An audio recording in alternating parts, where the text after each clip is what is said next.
ঠিক আছে। আসসালামু আলাইকুম।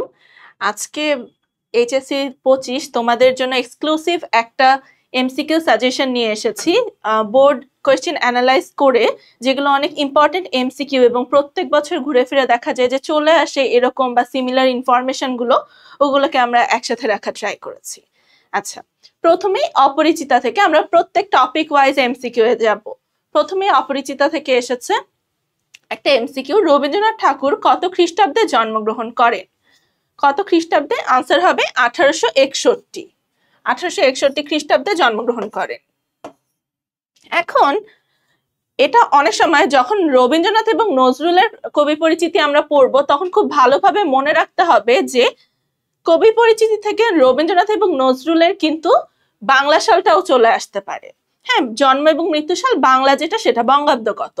এখন কি হয়, অনেক সময় আমাদের ইংরেজি সালটা মনে থাকে কিন্তু বাংলাটা মনে থাকে না, আবার সেম হতে পারে বাংলাটা মনে থাকে ইংরেজিটা মনে থাকে না। তখন আসলে আমাদের কি করা উচিত, বা কিভাবে, যদি বাংলাটা চলে আসে ইংরেজিটা মনে আছে তখন তোমরা কিভাবে বাংলাটা বের করবে? একটা সহজ টেকনিক হলো, ইংরেজি সাল থেকে 593 যদি তোমরা বিয়োগ করো তাহলে যে সালটা পাবা সেটা হলো বাংলা সাল। ঠিক আছে, বাংলা সালটা পেয়ে যাবা তাহলে। এরপরের প্রশ্নে যাই, রবীন্দ্রনাথ ঠাকুর কত সালে সাহিত্যে নোবেল পুরস্কার লাভ করেন? আনসার হবে 1913 সালে। কোন কাব্যের জন্য পুরস্কার পান? গীতাঞ্জলি। কোন বছর আসে যে কত সালে পান, এবং কোন বছর প্রশ্ন আসে কোন কাব্যগ্রন্থের জন্য উনি নোবেল পুরস্কার পান? আনসার হবে গীতাঞ্জলি কাব্যের জন্য। এবং এটার ইংরেজিটার নাম কি ছিল বলতো? সংস অফারিংস। আমি এখানে লিখে দেই, এটা অনেক সময় চলে আসে।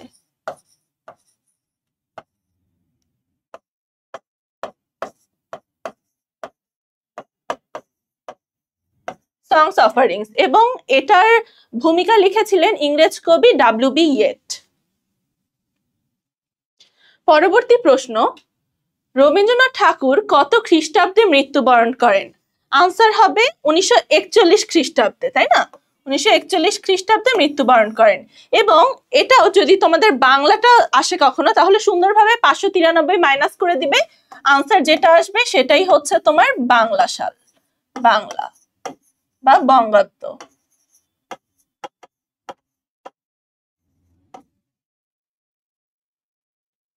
3 নাম্বার, পরিবারে অনুপমের আসল অভিভাবক কে?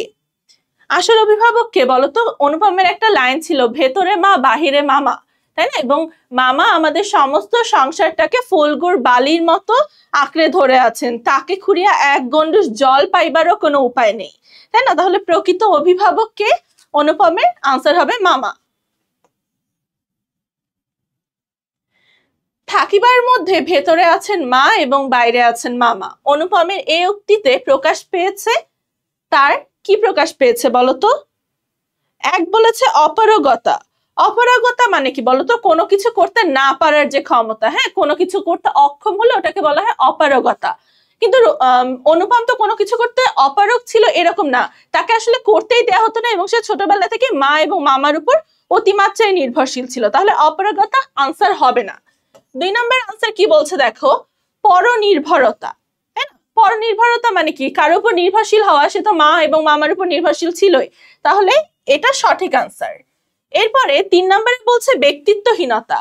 আমরা যখন দেখি যে অনুপমকে বিয়ের আসরে প্রশ্ন করা হয় যে তার কোনো সে আছে কিনা গয়না পরীক্ষা করা নিয়ে, অনুপম কি বলে বলতো? যে মামার সিদ্ধান্তই আমার সিদ্ধান্ত। অর্থাৎ তার ব্যক্তিত্বহীনতা আমরা দেখতে পাই, তার কোনো ব্যক্তিত্ব ছিল না, ব্যক্তিত্ব রহিত এক যুবক ছিল। এই জন্য 3 নাম্বারটা সঠিক আনসার। তাহলে আনসার হবে 2 ও 3। এরপর বলছে, এ জীবনটা না দৈর্ঘ্যের হিসাবে বড় না গুণের হিসাবে, এই কথাটি দ্বারা কি বোঝানো হয়েছে? কি বোঝানো হয়েছে বলতো এই কথাটি দ্বারা? এই কথাটি দ্বারা প্রথমে বলছে স্বল্প চাহিদা, স্বল্প চাহিদা আনসার হবে না।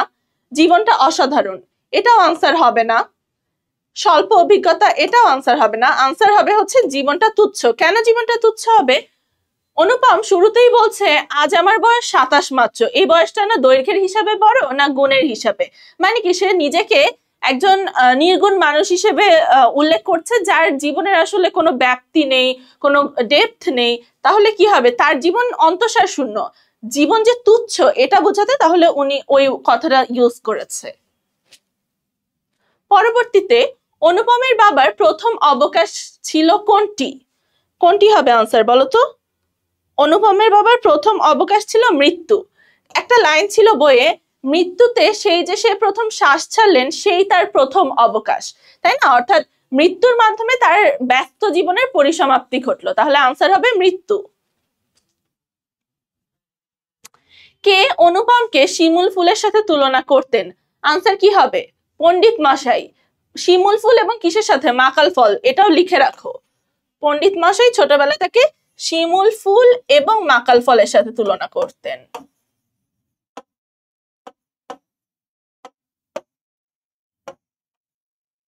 শিমুল ফুল এবং মাকাল ফলের সাথে তুলনা করতেন, ঠিক আছে? আচ্ছা, এটা হচ্ছে অনুপম থেকে, সরি, অপরিচিতা থেকে আমাদের লাস্ট এমসিকিউ। এরপরে আমরা তোমার বিলাসিতে চলে যাব। এখানে বলছে, জ্বালিয়ে রেখেছি মনের প্রদীপ আমার ভুলে ভরা বাগানে, তোমার ছোঁয়ায় ফুটুক ফুল সান্ত্বনার আঙ্গুলে, দেখো পরগাছা আমারে। ঠিক আছে, উদ্দীপকে অনুপম চরিত্রের কোনটি প্রকাশ পেয়েছে? কোনটি প্রকাশ পেয়েছে বলতো? এখানে উদ্দীপক দিয়ে আমরা কি বুঝতে পারছি? কোনো একজন মানুষকে আর্জি জানানো হচ্ছে, তা অন্য একজন মানে আর্জি জানাচ্ছে তাকে মনে রাখার জন্য, ঠিক আছে? মনে রাখার কথা বলছে, তাহলে এখানে কি হবে? অর্থাৎ কি, সে ওই মানুষটা থেকে আজকে অনেক দূরে, এই জন্য ওই মানুষটাকে মনে রাখার কথা বলছে আর কি, মনে রাখার আর্জি জানাচ্ছে। তাহলে এক নম্বর আছে সৌন্দর্য প্রীতি, এটা তো আনসার হচ্ছে না। এরপর ভালোবাসা, ভালোবাসাও আনসার হবে না। এরপরে আছে দেখো দোলাচলতা, দোলাচলতা মানে দ্বিধায় ভোগা, সেটাও তো আনসার হচ্ছে না। তাহলে আনসার কোনটা হবে? বিরহ বেদনা। এরপর আমরা বিলাসীর এমসিকিউতে চলে যাই।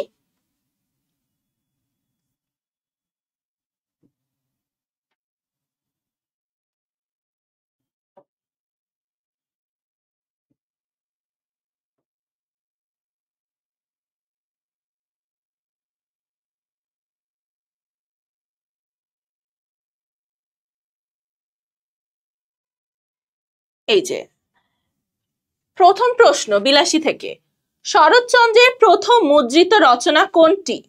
কোনটি বলতো? মন্দির। এটা কিন্তু শরৎচন্দ্রের কবি পরিচিতিতেই আছে। শরৎচন্দ্রের কবি পরিচিতিটা খুব ভালো করে পড়বে, স্পেশালি ওনার উপন্যাস যেগুলো আছে সেগুলো পড়তে হবে। এবং প্রথম ছোট গল্প মন্দির, যেটা লিখে উনি কুন্তলীন পুরস্কার পান। তাহলে মন্দির কি পুরস্কার প্রাপ্ত? কুন্তলীন পুরস্কার প্রাপ্ত।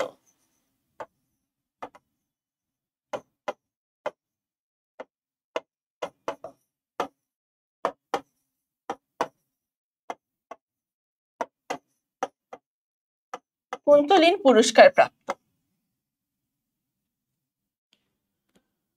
পরের প্রশ্ন, মহত্বের কাহিনী আমাদের অনেক আছে, বিলাসী গল্পে মহত্ব শব্দটি কি অর্থে ব্যবহৃত হয়েছে? কি অর্থে ব্যবহৃত হয়েছে বলতো? কি অর্থে এটা ব্যবহার করে? ওই যে তখনকার সমাজের, শরৎচন্দ্র যে সমাজের প্রেক্ষাপটে বিলাসী গল্পটা লিখছেন, তখনকার সমাজে যে জাতপাত প্রথা ছিল এবং সমাজের একটা শ্রেণী কন্টিনিউয়াসলি অন্য একটা শ্রেণীকে তোমার শোষণ করছে, দমিত করে রাখছে, ওই সময়টার কথা বলছে। ওই সময়টাকে সমাজের যারা কথাকথিত উঁচু শ্রেণী ছিল, তারা কিন্তু ওই সময়টাকে তাদের একটা মহত্ব মনে করতো। তারা যে কাজগুলো করছে জাতপাত রক্ষা করা বা জাতপাতের যে ধারণা, এটাকে খুব মহৎ একটা দৃষ্টিভঙ্গি দিয়ে দেখতো। এই জন্য শরৎচন্দ্র ওই জিনিসটাকে ব্যঙ্গার্থে মহত্বের কাহিনী বলছেন। ঠিক আছে, তাহলে আনসার কি হবে? ব্যঙ্গার্থে। এখানে মহত্বের কাহিনী কি? এক হবে জাত প্রথা,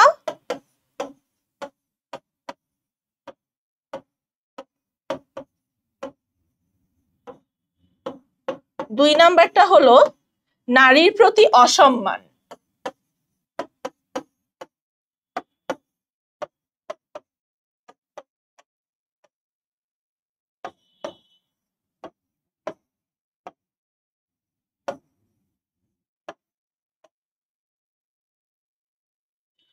পরবর্তী প্রশ্ন, মৃত্যুঞ্জয় কোন ক্লাসে পড়তো? মৃত্যুঞ্জয় হচ্ছে থার্ড ক্লাসে পড়তো। থার্ড ক্লাস মানে কি? বর্তমানে অষ্টম শ্রেণী যেটা, তাই না? অষ্টম শ্রেণীতে পড়তো মৃত্যুঞ্জয়। আর ফার্স্ট ক্লাস কোনটা বলতো? ফার্স্ট ক্লাস হলো দশম শ্রেণী। First class equal to class 10।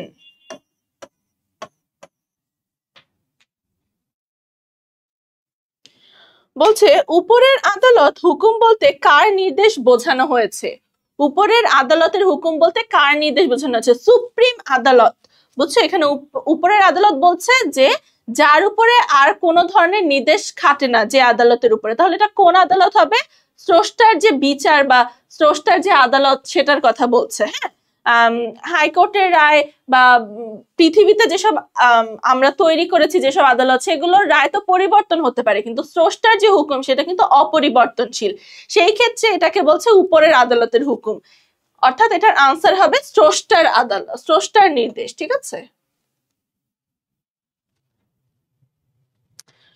দোকানের খাবার কিনিয়া খাওয়াইতে গ্রামের মধ্যে তাহার জোড়া ছিল না। এখানে জোড়া শব্দটি কি অর্থে ব্যবহৃত হয়েছে বলতো? জোড়া ছিল না, এখানে জোড়া বিকল্প অর্থে ব্যবহৃত হয়েছে। অর্থাৎ মৃত্যুঞ্জয়, এখানে মৃত্যুঞ্জয়, এখানে তাহার বলতে এখানে মৃত্যুঞ্জয়কে বোঝানো হচ্ছে।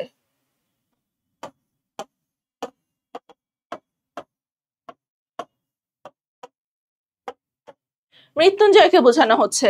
তো কি আমরা পড়েছি বলতো? মৃত্যুঞ্জয় গ্রামের সবাইকে বিভিন্ন ধরনের খাবার কিনে খাওয়াতো, এবং যখনই কারো কোনো ধরনের প্রয়োজন হতো তারা মৃত্যুঞ্জয়ের কাছে সাহায্য চাইতে আসতো, তাই না? তাহলে এখানে তার জোড়া ছিল না বলতে তার কোনো অদ্বিতীয় বা বিকল্প ছিল না। ঠিক আছে।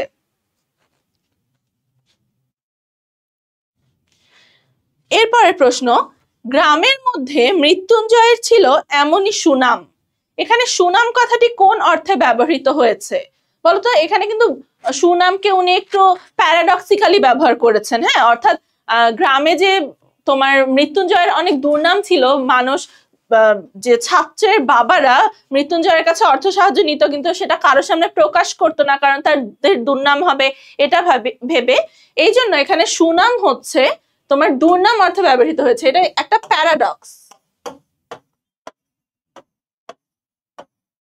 তাহলে আনসার হবে দুর্নাম। পরবর্তীতে, বিলাসী গল্পে কে মৃত্যুঞ্জয়ের চিকিৎসা করে? কে করে বলতো? বুড়ো মালো। মালো কি? যারা হচ্ছে তোমার সাপ ধরে বা সাপের সাথে ওই যে যাদের কানেকশন আছে, যারা সাপ ধরে, যাদের ব্যবসা হচ্ছে সাপের ওষুধ বিক্রি করা বা সাপ ধরা, তাদেরকে মালো বলে। ঠিক আছে। তো এখানে বুড়ো মালো কে ছিল? বিলাসীর বাবা।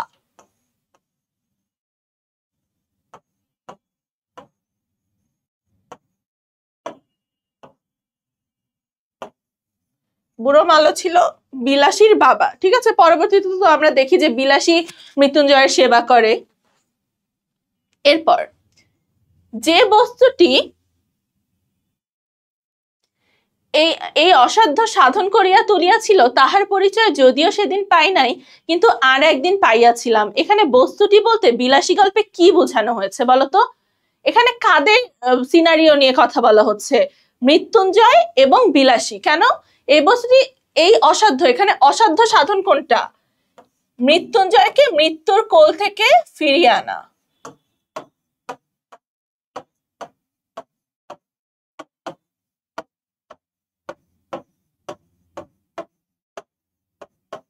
অর্থাৎ আমরা যখন দেখি যে মৃত্যুঞ্জয় একদম মৃত্যুর কোলে ঢলে পড়ছে এবং তার প্রাণনাশের আশঙ্কা দেখা যাচ্ছে, যে সময় ন্যাড়া দেখা করতে আসে তার সাথে, ওই দীর্ঘ কয়েক মাস শয্যাশায়ী থাকার পর তাকে ওই মৃত্যু শয্যা থেকে আবার পুনরায় একটা সুস্থ মানুষে পরিণত করেছিল কে? বিলাসী। ঠিক আছে।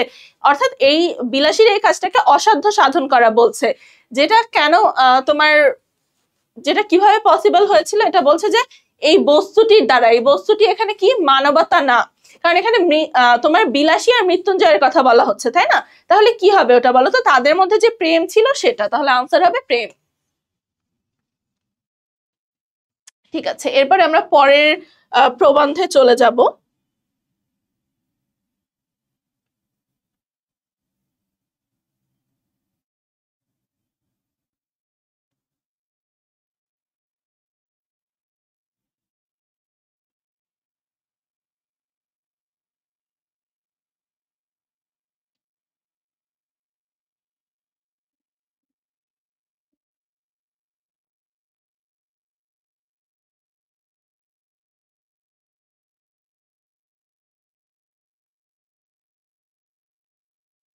এবার আমরা চলে আসলাম আমার পথে, ঠিক আছে?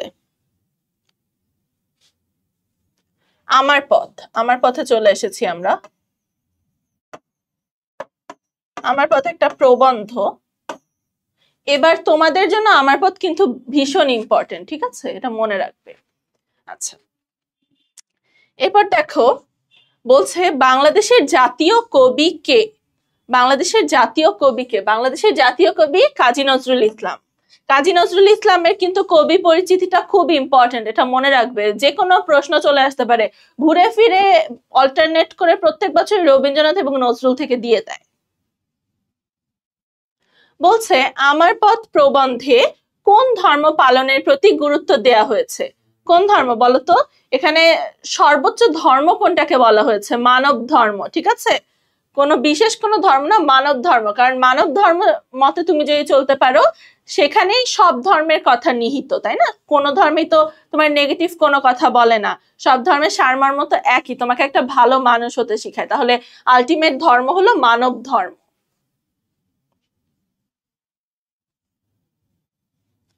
বলছে আমার পথ প্রবন্ধে লেখকের কর্ণধার কে? একটা লাইন ছিল, আমার কর্ণধার আমি নিজে। কর্ণধার মানে কি? ওনার।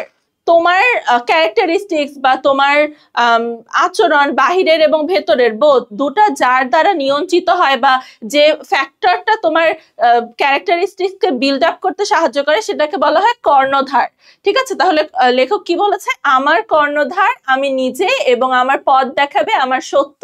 তাহলে আনসার হবে লেখক নিজে। এরপর আমার পথ প্রবন্ধে প্রাবন্ধিক কিভাবে নিজেকে নিজের কর্ণধার করে তুলেছেন? কিভাবে বলতো?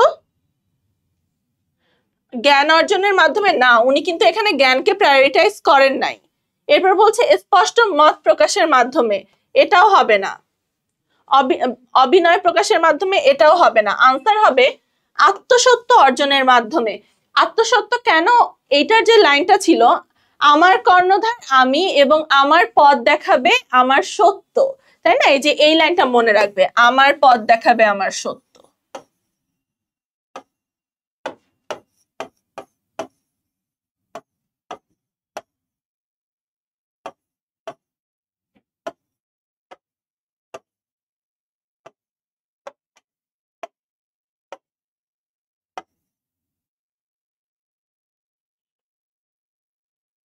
পরবর্তী প্রশ্ন বলছে আমার পথ প্রবন্ধে নিচের কোন বৈশিষ্ট্যটি বিদ্যমান? কোন বৈশিষ্ট্য বলতো? সবচেয়ে বড় বৈশিষ্ট্য কোনটা? সত্যের পথ। বারবার কিন্তু আমার পথ প্রবন্ধে প্রাবন্ধিক নিজেকে সত্যের পথের পথিক বলছে, নিজের কর্ণধার বলছে এবং বলছে যে সত্যের সাথে তিনি কখনো আপোষ করবেন না। তাহলে এটার একদম যদি আমরা বলি ট্যাগ লাইন, তাহলে সেটা কোনটা হবে? সত্যের পথ, তাই না?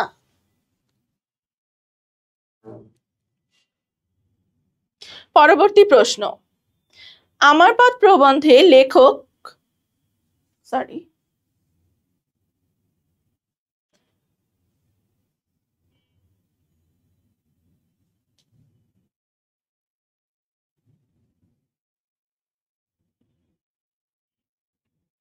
আচ্ছা, এখানে বলছে আমার পথ দেখাবে আমার সত্য, এই বাক্যে ফুটে উঠেছে কি বলতো? এখানে কি তার ভেতরে তার যে কনফিডেন্স, সেটার একটা চরম প্রকাশ আমরা দেখতে পাই, তাই না? তাহলে আমার পথ দেখাবে আমার সত্য, এটার মাধ্যমে উনি কিন্তু আত্মদম্ভ করেনি, এটা ওনার কনফিডেন্স ছিল। তাহলে আত্মদম্ভ হবে না, আত্মচেতনাও হবে না। হ্যাঁ, আত্মচেতনা মানে কি? চেতনা তো ছোটবেলা থেকে তার মধ্যে বিল্ড আপ হয়, তো এটা তো চেতনা হবে না, কারণ এটা কি তার চরম যে কনফিডেন্স ওটা।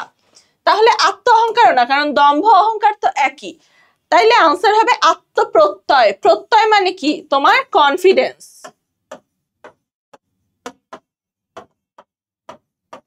কনফিডেন্স, ঠিক আছে?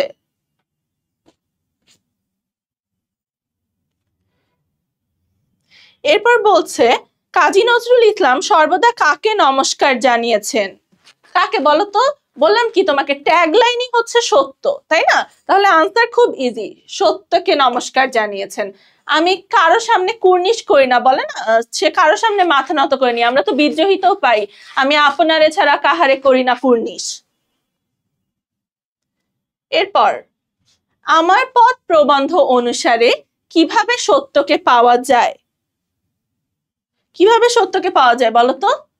এই লাইনটা হুবহু বয়ে আছে, ভুলের মধ্য দিয়ে, ভুলের মধ্য দিয়ে, বারবার ভুলের মধ্য দিয়ে সত্যকে পাওয়ার কথা বলেছেন প্রাবন্ধিক। ঠিক আছে, এই গেল আমার পথের।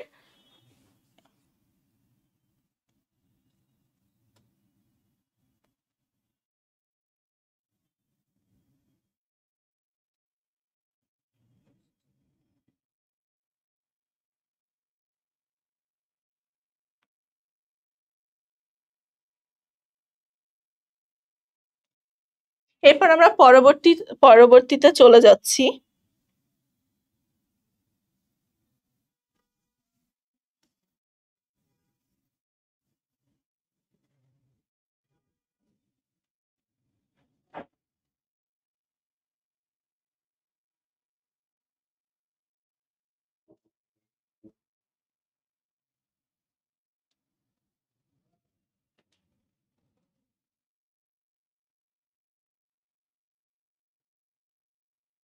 আচ্ছা, এটা হচ্ছে মানব কল্যাণ থেকে।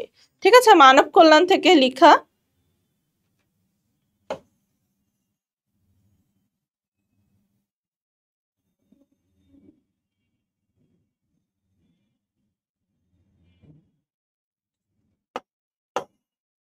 মানব কল্যাণ, এটাও একটা প্রবন্ধ, এটা থেকে লেখা। ঠিক আছে, মানব কল্যাণের প্রথম প্রশ্ন, আবুল ফজল রচিত চৌচির কোন ধরনের রচনা? কোন ধরনের রচনা বলতো? চৌচির হচ্ছে তোমার উপন্যাস।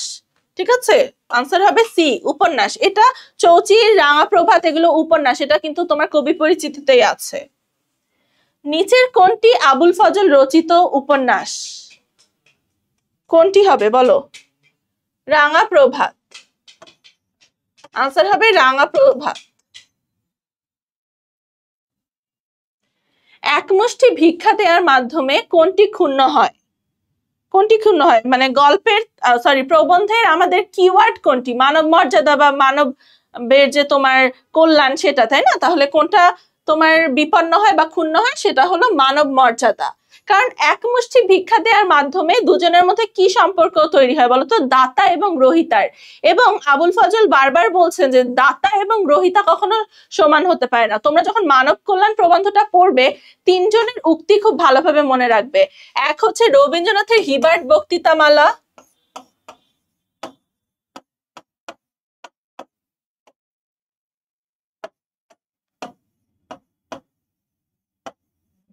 দুই নাম্বার বঙ্কিমচন্দ্রের একটা উক্তি আছে, তোমাদের মনে আছে? তুমি অধম তাই বলিয়া আমি উত্তম হইব না কেন? তাহলে বঙ্কিমের উক্তি।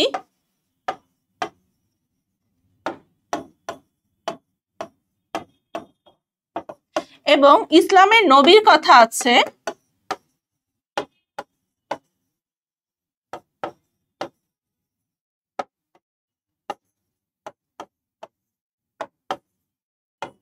কি বলা হয়েছে বলতো? উপরের হাত সবসময় শ্রেষ্ঠ, ইসলামের নবী বা মহানবী যেটা বলেছিলেন। এই তিনটা মনে রাখবে, এমসিকিউ সিকিউ এর জন্য ইম্পর্টেন্ট। পরবর্তী প্রশ্ন, ওপরের হাত সবসময় নিচের হাতের থেকে শ্রেষ্ঠ, এই কথাটি কে বলেছেন? ইসলামের নবী। এইমাত্র যেটা বললাম, এই তিনজনের উক্তি, হিবার্ট বক্তৃতামালা, বঙ্কিমের উক্তি, আর হচ্ছে তোমার ইসলামের নবীর যে উক্তি সেটা, এই তিনটা মনে রাখবে।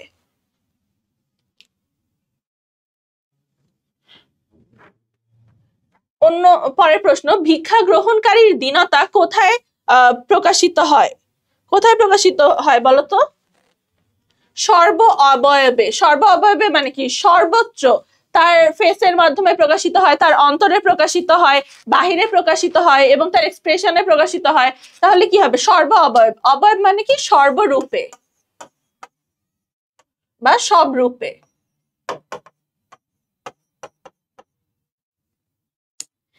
এরপরে আসো আমরা মাসি পিসিতে চলে যাই। ঠিক আছে,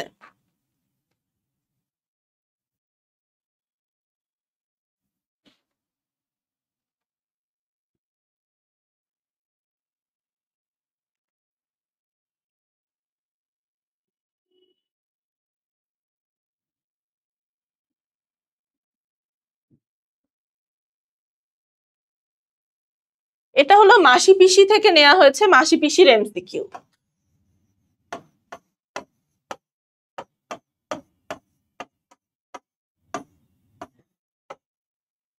মাসি পিসি বলছে মানিক বন্দ্যোপাধ্যায় কত সালে জন্মগ্রহণ করেন?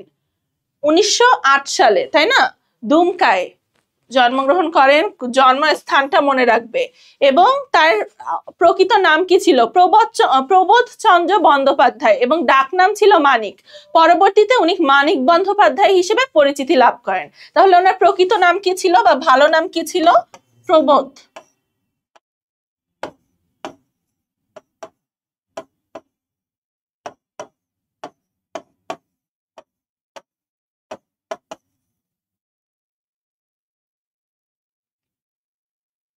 এই যে পরের প্রশ্নেই আমরা আবার চলে এসেছি, তাই না? মানিক বন্দ্যোপাধ্যায়ের পিতৃপ্রদত্ত নাম কি? কোনটি? প্রবোধ কুমার বন্দ্যোপাধ্যায়। প্রবোধ কুমার বন্দ্যোপাধ্যায়, ডাক নাম মানিক।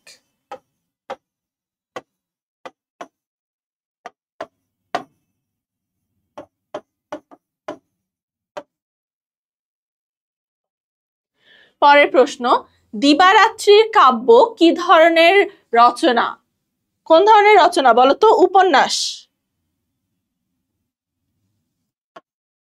উপন্যাস। ওনার উপন্যাস এবং ছোট গল্পগুলো মনে রাখবে। উপন্যাসগুলোই বেশি বিখ্যাত। দিবারাত্রির কাব্য আছে, তারপরে পুতুল নাচের, আচ্ছা আমি লিখে দেই, পুতুল নাচের ইতিকথা,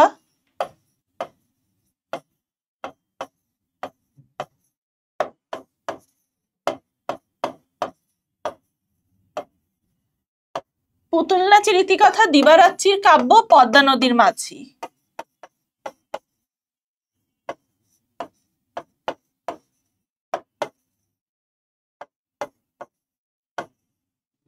এখানে তো তোমার আছে দিবারাত্রির কাব্য।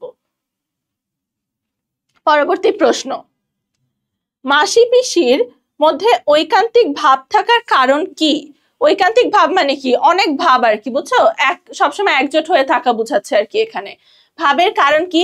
তাদের চিন্তা ভাবনা এক, তাদের স্বভাব একই প্রকৃতির, তাদের চেহারা এক, নাকি তাদের বয়স ও অবস্থা এক? চিন্তা ভাবনা এক না কিন্তু, তাই না? মাসি একভাবে চিন্তা করে, পিসি একভাবে চিন্তা করে, তাহলে এটা হচ্ছে না। স্বভাবও এক না। স্বভাব কি? মাসি ওটাকে নিজের বাড়ি মনে করে এবং পিসি কি পরের বাড়ি, মানে মাসির পিসি ওটাকে তোমার নিজের বাড়ি মনে করে, আল্লাদিদের বাড়িটাকে। এবং মাসিকে কি ভাবে? যে মাসি অন্য বাড়ি থেকে এসেছে। তাহলে তাদের স্বভাব চরিত্র একই প্রকৃতির না। তাদের চেহারাও এক না, দুজনের চেহারার বর্ণনা আমরা আগেই পড়েছি, এক না। তাহলে আনসার কি হবে? তাদের বয়স ও অবস্থা এক, তারা প্রায় সমবয়সী থাকে এবং তারা দুজনেই কিন্তু বিধবা অসহায় থাকে, তাই না? তাহলে তাদের বয়স ও অবস্থা এক, বিধবা ও অসহায়।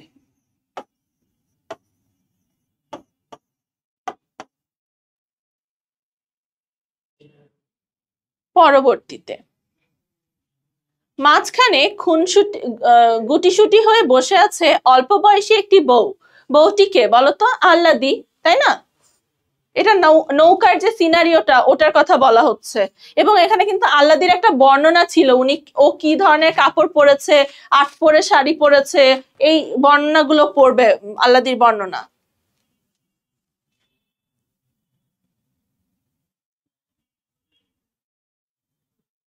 মাসি পিসি গল্পে চায়ের দোকান কোথায় অবস্থিত? কোথায় অবস্থিত? পুলের কাছে। যখন তোমার যৌগুর কাছ থেকে তোমার এখানে বার্তা পাঠালো যৌগু, তখন আমরা কি দেখতে পারি? যে চায়ের কাছে, পুলের কাছে চায়ের দোকান অবস্থিত, তাই না? তাহলে আনসার হবে পুলের কাছে। পরের প্রশ্ন, ওসব একরকম ছেড়ে দিয়েছে যোগু। এখানে ওসব বলতে কি বোঝানো হয়েছে বলতো? এখানে কোনটার কথা বলা হয়েছে? নেশা করা, ঠিক আছে, বা খারাপ কোনো হ্যাবিট যেটা, সেটাকে বোঝানো হয়েছে। যখন মাসি পিসি কৈলাসকে বলে যে হচ্ছে তোমার ওই চায়ের দোকানে চা খেতে গিয়েছে না কি করতে গিয়েছে যোগু, সেটা তো আমরা ভালো মতোই জানি। তখন যোগু কি বলে? ওসব এক প্রকার ছেড়ে দিয়েছে যোগু, তাই না? তাহলে এখানে কে বলে? এটা তোমার কৈলাস। উক্তিটা ওসব একরকম ছেড়ে দিয়েছে, উক্তিটা কৈলাসের। মাসি পিসি গল্প থেকে সবচেয়ে বেশি যেটা আসে সেটা হচ্ছে কোনটা মাসির উক্তি এবং কোনটা পিসির উক্তি। ঠিক আছে, আমাদের 2023 সালে দুটা প্রশ্ন করেছিল মাসি পিসি থেকে, দুটা এমসিকিউ, দুটাই ছিল কোনটা কার উক্তি। এটা খুব মাইন্ডফুলি যখন পড়বে খুব মাইন্ডফুলি রিডিং দিবে আর কি গল্পটা। মাসি পিসি গল্পে বজ্জাত হোক খুনে হোক জামাই তো বাক্যটিতে প্রকাশ পেয়েছে। কি প্রকাশ পেয়েছে বলতো বাক্যটিতে? এখানে প্রকাশ পেয়েছে প্রথানুগত্য। প্রথানুগত্য জিনিসটা কি? যে হচ্ছে একটা বাঙালিদের একটা প্রথা আছে যে জামাই যখন শ্বশুর বাড়িতে আসে তাকে অনেক আপ্যায়ন করতে হয়। ঠিক আছে, এই যে এই প্রথাটা এবং যোগ্য একটা খারাপ মানুষ হওয়া সত্ত্বেও মাসি পিসি যে তাকে এই সম্মানটা দিতে চাচ্ছে কেন? এটা প্রথানুগত্য তাদের। ঠিক আছে, বা চিরচরিত প্রথা।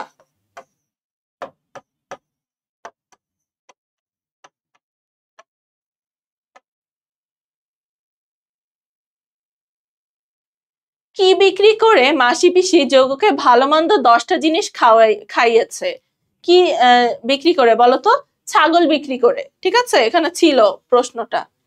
এরপর চলো আমরা রেইনকোটে চলে যাই।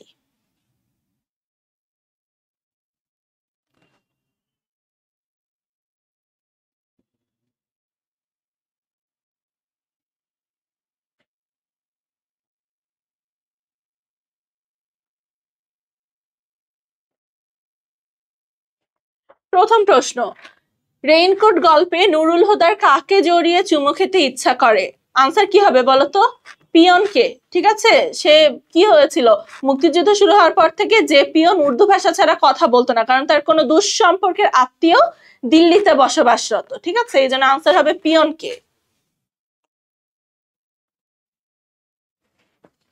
পরের প্রশ্ন, রেইনকোট গল্পে কে এপ্রিলের শুরু থেকে বাংলা বলা ছেড়েছে? আনসার কি হবে বলতো? কে এপ্রিলের শুরু থেকে বাংলা বলা ছেড়েছে? সেটা হচ্ছে ইসহাক মিয়া। ইসহাক মিয়া কে ছিল? পিয়ন। ওই যে বললাম তার কোনো দুঃসম্পর্কের আত্মীয় উর্দুভাষী ছিল, এই জন্য সে হচ্ছে মুক্তিযুদ্ধ শুরু হওয়ার পর থেকে একদম তোমার মুক্তিযুদ্ধ তো মার্চে শুরু হলো, এপ্রিল থেকে সে বাংলা বলা ছেড়ে এখন উর্দু কথা বলতো। তাহলে আনসার হবে পিয়ন।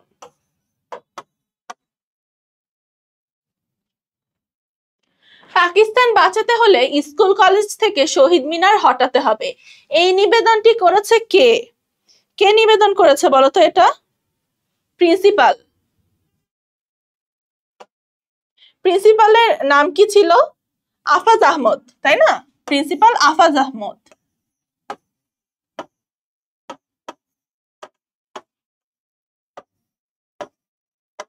কেন এই নিবেদনটি করে? কারণ সে কিন্তু একজন প্রচন্ড রকমের রাজাকার ছিল যে পাকিস্তানিদেরকে খুব তৈলমর্দন করতো, তাই না? তো সে ভেবেছিল এই প্রস্তাবটা যদি উত্থাপন করে তাহলে পাকিস্তান সরকারের বা পাকিস্তানি যে মিলিটারি ফোর্স ছিল তাদের হচ্ছে তার প্রতি একটা তোমার পজিটিভ ধারণা জন্মাবে, এই জন্য কিন্তু এই কথাটা সে বলে।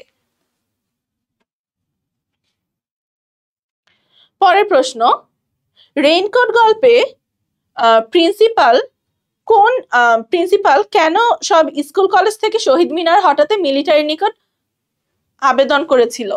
কেন করেছিল বলতো? কারণ চেতনা বহন করে বলে। শহীদ মিনার কিসের চেতনা বহন করে? ভাষা আন্দোলনের চেতনা। তাহলে আনসার হবে, এখানে আমি লিখে দিলাম ভাষা আন্দোলনের চেতনা। এভাবেও এমসিকিউটা আসতে পারে।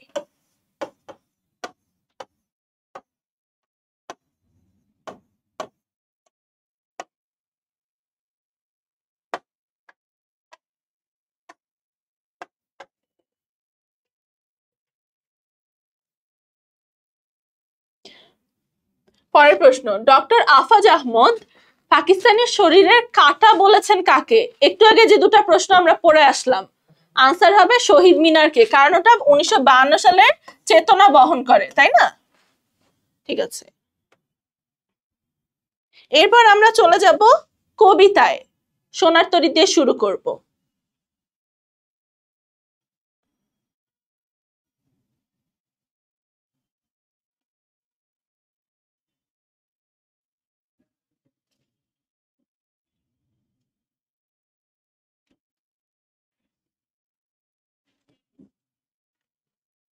প্রথম প্রশ্ন সোনার তরী থেকে।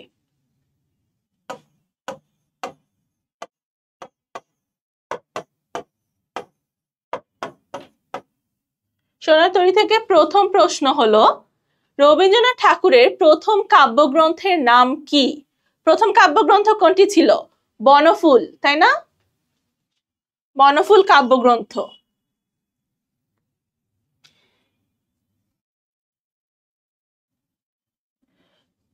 পরের প্রশ্ন সোনার তরী কবিতার বর্ণনা মতে বর্ষা কখন এলো? কোনটা? কাটিতে কাটিতে ধান এলো বরষা। লাইনটা কি? কাটিতে কাটিতে ধান এলো বরষা, কুলে একা বসে আছি নাহি ভরসা। তাহলে আনসার কি হবে? ধান কাটতে কাটতে। পরবর্তী প্রশ্ন ধান কাটা হলো সারা চরণটির মাধ্যমে কোন ভাব প্রকাশ পেয়েছে?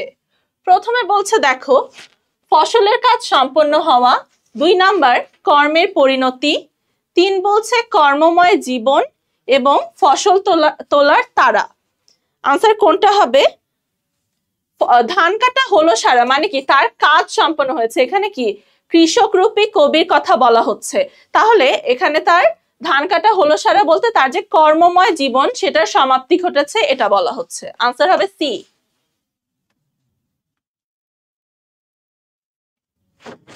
পরের প্রশ্ন পরপারে দেখিয়ে আঁকা তরু ছায়া মসি মাখা।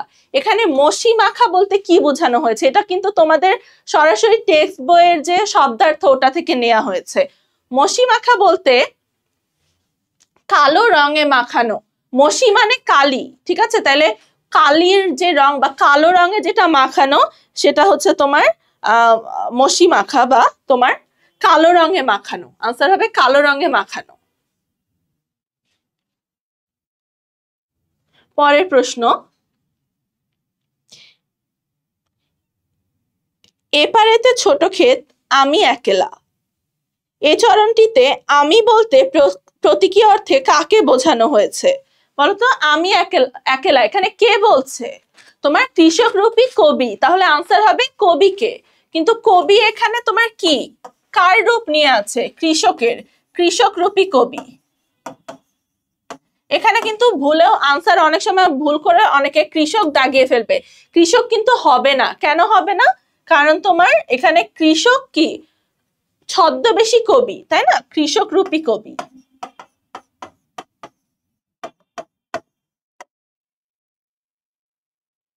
পরবর্তী প্রশ্ন বলছে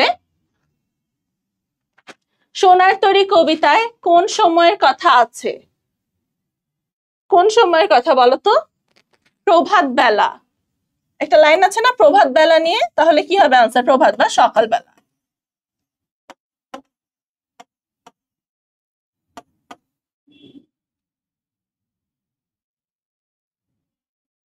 পরের প্রশ্ন বলছে ওগো তুমি কোথা যাও কোন বিদেশে। লাইনটা হবে ওগো তুমি কোথা যাও কোন বিদেশে। সোনার তরী কবিতায় এখানে তুমি কে? এখানে কবি জিজ্ঞেস করছে কাউকে। কবি এখানে কাকে জিজ্ঞেস করছে বলতো? মাঝিকে জিজ্ঞেস করছে, তাই না? মাঝি এখানে কি? মাঝি এবং নৌকা মহাকালের প্রতীক। তাহলে তোমার মাঝিকে জিজ্ঞেস করছে যে তোমার ওগো তুমি কোথা যাও কোন বিদেশে, বারে ভিড়াও তরী কুলেতে এসে। মানে মাঝি মহাকালও বলতে পারো।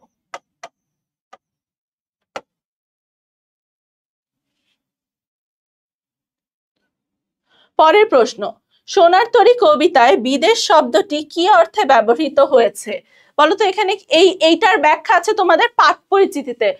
কবি পরিচিতি এবং পাঠ পরিচিতি, স্পেশালি পাঠ পরিচিতি কিন্তু পড়া মাস্ট তোমাদের প্রত্যেকটা কবিতার জন্য। পাঠ পরিচিতি, ঠিক আছে? সোনার তরী কবিতায় বিদেশ শব্দটি কি অর্থে ব্যবহৃত হয়েছে? এখানে আনসার হবে চিরায়ত শিল্পলোক। কারণ কি ধানগুলো নিয়ে কি সোনার তরী কোথায় যাচ্ছে? ধান এখানে কোন জিনিসটাকে সিম্বলাইজ করছে? শিল্প বা কর্ম যেটা সেটা। তাহলে কর্ম বা শিল্পের স্থান কোথায় হয়? চিরায়ত যে শিল্পলোক সেখানে। তাহলে আনসার হবে চিরায়ত শিল্পলোক, ঠিক আছে? পরবর্তীতে আমরা বিদ্রোহিতা চলে যাই।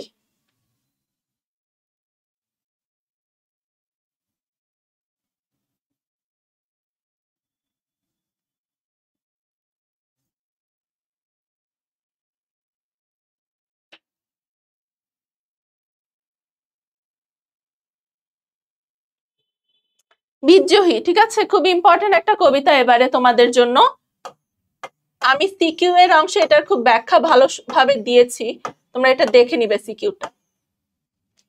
বিদ্রোহী। প্রথম প্রশ্ন, ভাঙা ঘর ফাঁকা ভিটেতে জমেছে নির্জনতার কালো, হে মহামানব এখানে শুকনো পাতায় আগুন জ্বালো। উদ্দীপকের সাথে সাদৃশ্যপূর্ণ পংক্তি কোনটি? আনসার কোনটা হবে? বলবীর বল উন্নত মমশির।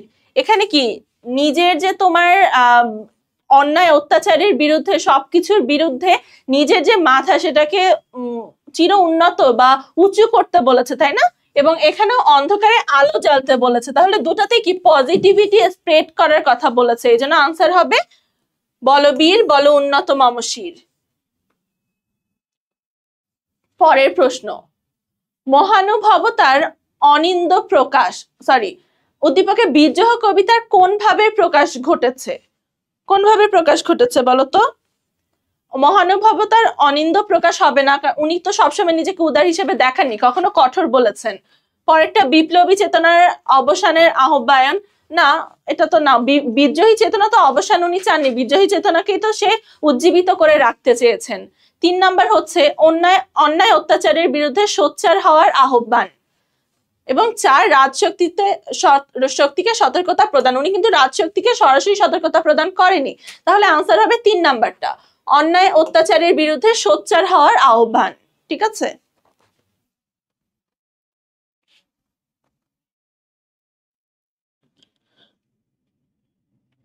পরের প্রশ্নে বলছে, শির নেহারি আমারই নত শির ওই শিখর হিমাদ্রির চরণটিতে কি প্রকাশ পেয়েছে বলতো? প্রকাশ পেয়েছে হচ্ছে, এখানে ভুল এসেছে আনসারটা হবে শুধু তীব্র আত্মবিশ্বাস। ঠিক আছে, এতটুকু হবে আনসার, তীব্র আত্মবিশ্বাস। শির নেহারি আমারই নত শির ওই শিখর হিমাদ্রির। শির নেহারি মানে কি? আমার নেহারি মানে দেখা, শির মানে মাথা, তাহলে আমার মাথা দেখে হিমালয়ের যে এত উচ্চ একটা শৃঙ্গ সেটাও অবদমিত হতে বা আমার দিকে হেলে তাকাতে বাধ্য হয়। তাহলে কি হচ্ছে, শির নেহারি আমারই নত শির ওই শিখর হিমাদ্রির, তার নিজের যে তোমার আত্মপ্রত্যয় বা আত্মবিশ্বাস তার নিজের মস্তক নিয়ে বা তার নিজের যে তোমার দৃঢ়তা সেটা নিয়ে এখানে বোঝাতে চেয়েছে, এই জন্য আনসার হবে তীব্র আত্মবিশ্বাস।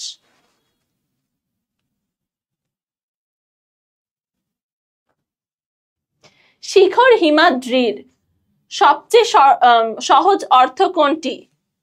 শিখর হিমাদ্রির মানে কি? হিমাদ্রি মানে কি? পর্বত, বা এখানে হিমালয়কে বোঝানো হচ্ছে। শিখর হিমাদ্রি মানে হিমালয়ের যে শিখর সেটাকে বোঝানো হচ্ছে, তাহলে আনসার কি হবে এখানে? হিমালয়ের শীর্ষ চূড়া। শিখা না, শিখা মানে তো আগুন, শিখা হবে না, সে হিমালয়ের শীর্ষ চূড়া। পরবর্তী প্রশ্ন, আমি দলে যাই যত বন্ধন যত নিয়ম কানুন শৃঙ্খল। হ্যাঁ, এখানে এই পংক্তিটির মাধ্যমে বোঝানো হয়েছে কি? বোঝানো হয়েছে কবি কোনো পরোয়া নেই, তাই না? পৃথিবীর কোনো নিয়ম, কোনো প্রচলিত যেসব নিয়ম মানুষকে শৃঙ্খলিত করে, মানুষের আত্মসম্মানকে ডিমিন করে, সেগুলোকে উনি দলে যান। দলে যান মানে কি? সেগুলোকে পরোয়া করেন না। তাহলে আনসার কোনটা হবে? কবির কোনো পরোয়া নেই।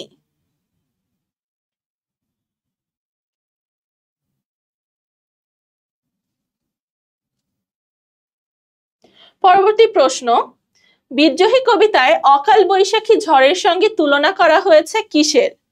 কিসের বলতো? এলোকেশের বা এলানোকেশের। এলানোকেশ মানে কি? তোমার এলোমেলো চুল, ঠিক আছে, এলানোকেশ মানে এলোমেলো চুল বা অসজ্জিত চুল।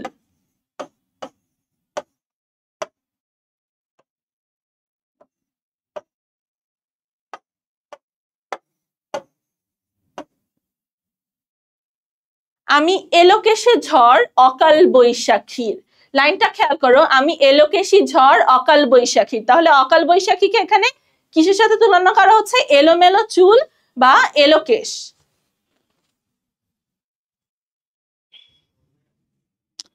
পরবর্তী প্রশ্ন, বিদ্রোহী কবিতায় কবি নিজেকে কার সুত হিসেবে পরিচয় দিয়েছেন? ইন্দ্রাণী সুত, ঠিক আছে, ইন্দ্রাণী সুত। উনি কি বলেন, আমি ইন্দ্রাণী সুত হাতে চাঁদ ভালে সূর্য। ইন্দ্রাণী সুত মানে কি বলতো, ছেলে বা পুত্র। সুত শব্দটার অর্থ ছেলে বা পুত্র। তাহলে ইন্দ্রাণী সুত মানে ইন্দ্রাণীর ছেলে, বা এখানে জয়ন্তকে বোঝানো হয়েছে, ঠিক আছে, আমি লিখে দিই এটা জয়ন্ত।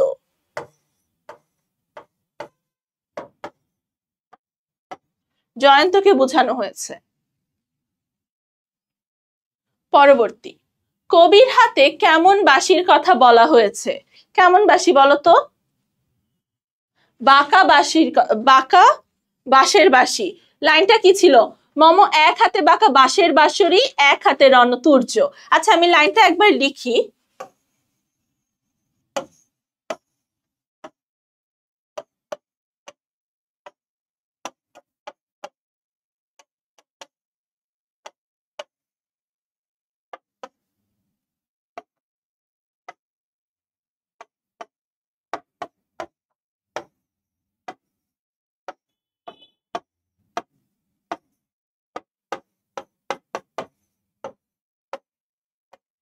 দেখো এই লাইনটা কেন লিখলাম, এটা খুব ইম্পর্টেন্ট একটা লাইন, প্রায় তোমাদের অনুধাবনে আসবে। মামু এক হাতে বাঁকা বাঁশের বাঁশরি, এখানে বাঁকা বাঁশের বাঁশরি কিসের প্রতীক? প্রেমের প্রতীক, এবং প্রেমের প্রতীক, অর্থাৎ তার যে প্রেমিক সত্তা সেটার প্রতীক।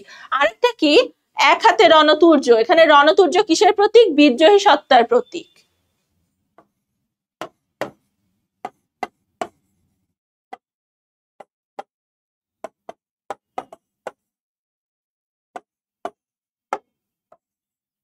বিদ্রোহী সত্তার প্রতীক। পরবর্তী প্রশ্ন, উদ্দীপকটি কোথা চেঙ্গিস গজনী মামুদ, কোথায় কালা পাহাড়, ভেঙে ফেল ওই ভজনালয়ের যত তালা দেয়া ভার, যত তালা দেয়া দ্বার। এখানে দেখো প্রত্যেকটা চরিত্র, চেঙ্গিস, গজনী মাহমুদ, বা গজনী থেকে আসা যে মাহমুদ, সুলতান মাহমুদ, তাকে বলছে কালা পাহাড়। এরা তিনজনই কিন্তু ইতিহাসের তিনটা বিধ্বংসী ক্যারেক্টার, ঠিক আছে, ডিস্ট্রাকটিভ তিনটা ক্যারেক্টার। ডিস্ট্রাকটিভ ক্যারেক্টার, এটা আগে লিখে দেই। ডিস্ট্রাকটিভ তিনটা ক্যারেক্টার, ঠিক আছে। বলছে উদ্দীপকের ভাববস্তুর সাথে বিদ্রোহী কবিতার কোন চরণটির সাদৃশ্য রয়েছে?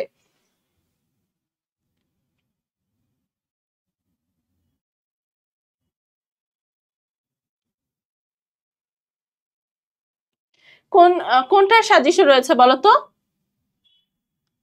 আমি ভেঙে করি সব চুরমার, কারণ এই যে এই তিনটা ক্যারেক্টার ছিল, তিনটাই খুব ডিস্ট্রাকটিভ বা ধ্বংসাত্মক ক্যারেক্টার ছিল, ঠিক আছে। বিভিন্ন সভ্যতাকে তারা ধ্বংস করেছে, বিভিন্ন রাজবংশকে ধ্বংস করেছে। এই জন্য এটা হবে হচ্ছে আমি ভেঙে করি সব চুরমার। আনসার হবে আমি ভেঙে করি সব চুরমার।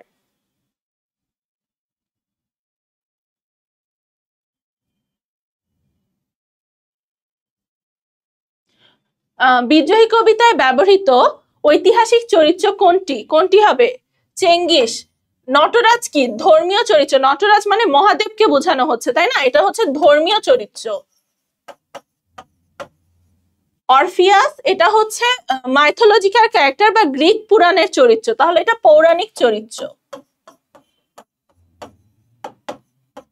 পৌরাণিক চরিত্র। এবং ইসরাফিল এটা কি? ধর্মীয় চরিত্র। ইসলাম ধর্ম অনুযায়ী ইসরাফিল একজন ফেরেশতার নাম। তাহলে একমাত্র ঐতিহাসিক চরিত্র এখানে চেঙ্গিস। আনসার হবে ডি। এরপর আমরা চলে যাই প্রতিদান কবিতায়।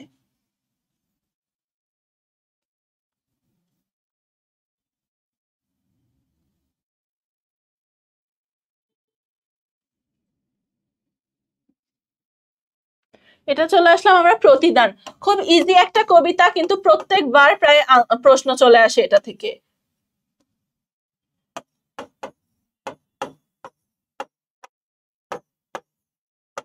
প্রতিদান কবিতা শুরুতে বলছে কবি জসিমউদ্দিন কত খ্রিস্টাব্দে জন্মগ্রহণ করেন?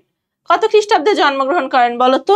জসিমউদ্দিনের জন্ম 1903 সালে ফরিদপুরের তাম্বুলখানা গ্রামের মাতুলালয়। মাতুলালয় মানে তার নানা বাড়িতে জন্মগ্রহণ করেন, ঠিক আছে। 2 নাম্বার, জসিমউদ্দিনকে কোন বিশ্ববিদ্যালয়ে ডিলিট ডিগ্রি প্রদান করেন? বিশ্বভারতী, বিশ্বভারতী ডিলিট বা ডক্টরেট ডিগ্রি ওনাকে প্রদান করেন, এটা মনে রাখবে, কলকাতার বিশ্বভারতী বিশ্ববিদ্যালয়।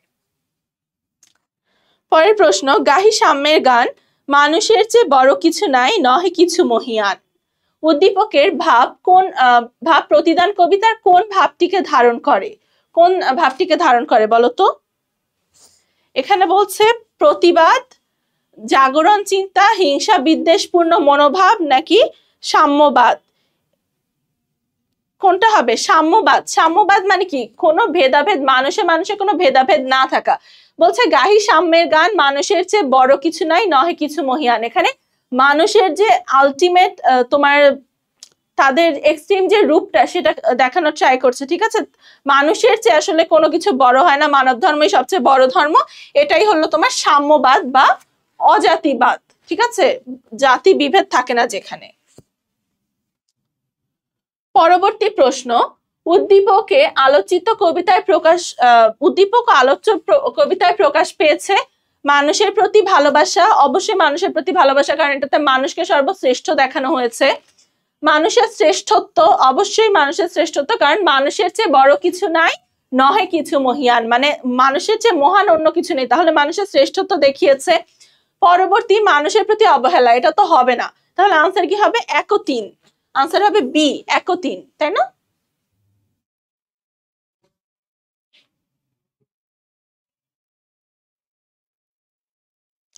বলছে প্রতিদান কবিতার মূল উপজীব্য হলো ক্ষমাশীলতা, উদারতা, পরার্থপরতা। আনসার কোনটা হবে বলো? ক্ষমাশীলতা তো অবশ্যই দেখানো হয়েছে, কারণ যে মরে দিল নিঠুরিয়া বারনি, আমি লয়ে করি তারই মুখখানি, ঠিক আছে? ক্ষমা করছো। পরের কি উদারতা, অবশ্যই উদারতা দেখানো হয়েছে, যে মরে দিল বিষে ভরা গান, আমি দেই তারে বুক ভরা গান, তাহলে উদারতা দেখানো হয়েছে। পরার্থপরতা কি? আমি লয়ে করে তারই মুখখানি সাজাই নিরন্তর, ঠিক আছে? অথবা তার যে ঘর বাঁধার কথা বলেছে, এটা কি? পরার্থপরতা বা অন্যের জন্য কাজ করার স্পৃহাকে বুঝায়। তাহলে আনসার কি হবে? 1, 2 ও 3, আনসার হবে ডি, 1, 2 ও 3।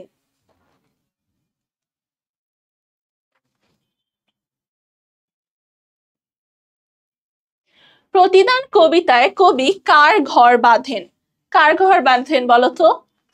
যে কবির ঘর ভেঙেছে, তাই না? এটা তো হচ্ছে যে কবির ঘর ভেঙে গেছে সেই হচ্ছে তো তার জন্যই ঘর বাঁধে কবি, এটা সরাসরি কবিতার লাইন।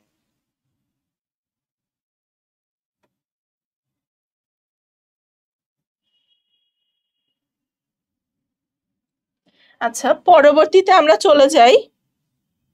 পরবর্তীতে চলে যাব আমরা তাহারই পরে মনেতে, ঠিক আছে? খুব ইম্পর্টেন্ট একটা কবিতা তোমাদের জন্য।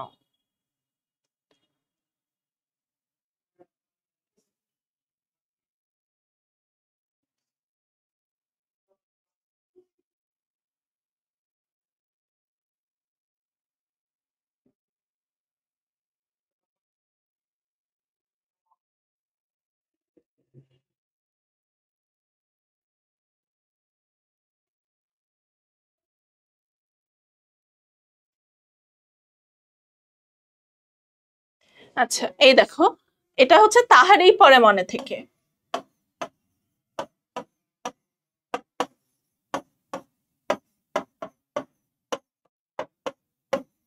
খুবই ইজি কবিতা। কি কি কবিতার বৈশিষ্ট্য কি কি বলতো? সংলাপ নির্ভর,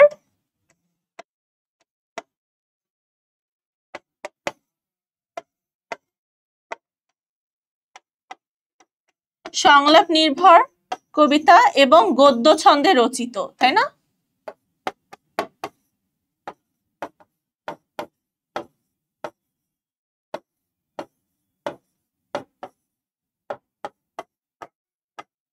গদ্য ছন্দে রচিত সংলাপ নির্ভর একটি কবিতা। প্রথমে কি বলছে? হিম কহিলের অন্তরতলে আজিকে পুলক জাগে, রাঙিয়া উঠেছে পলাশ, কলিকা মধুর রঙিন রাগে। অনুচ্ছেদটি তাহারই পরে মানে কবিতার কোন ঘটনার সাথে সাদৃশ্যপূর্ণ? আনসার কোনটা হবে? বসন্তের আগমনের। দেখো এখানে কি বলছে যে তোমার কোনো একটা শীতকাল এসেছে, মনে পুলক যাচ্ছে, কারণ তোমার পলাশ, রঙিন পলাশ ফুটে উঠেছে, তো এখানে কোন একটা ঋতুর আগমন বোঝাচ্ছে। এবং তাহলে আমরা আমাদের তাহারই পরে মনে কবিতায় কোন ঋতুর আগমন দেখতে পাই? বসন্ত ঋতুর আগমন। আনসার হবে বসন্তের আগমন। 2 নম্বর বলছে দক্ষিণ দুয়ার গেছে খুলি, চরণটিতে কি বোঝানো হয়েছে বলতো?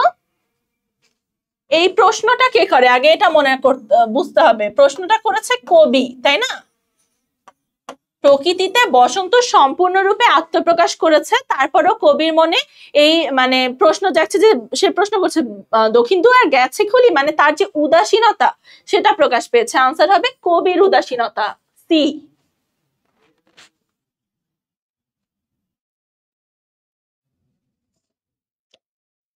পরবর্তী প্রশ্ন, মুন্না বিশিষ্ট ব্যবসায়ী, হঠাৎ তার শিশুপুত্র সড়ক দুর্ঘটনায় নিহত হন। পুত্র শোকে আচ্ছন্ন হয়ে সে তার ব্যবসা ছেড়ে দিয়েছে, এমনকি ঈদের নামাজও পড়তে যেতে পারেনি।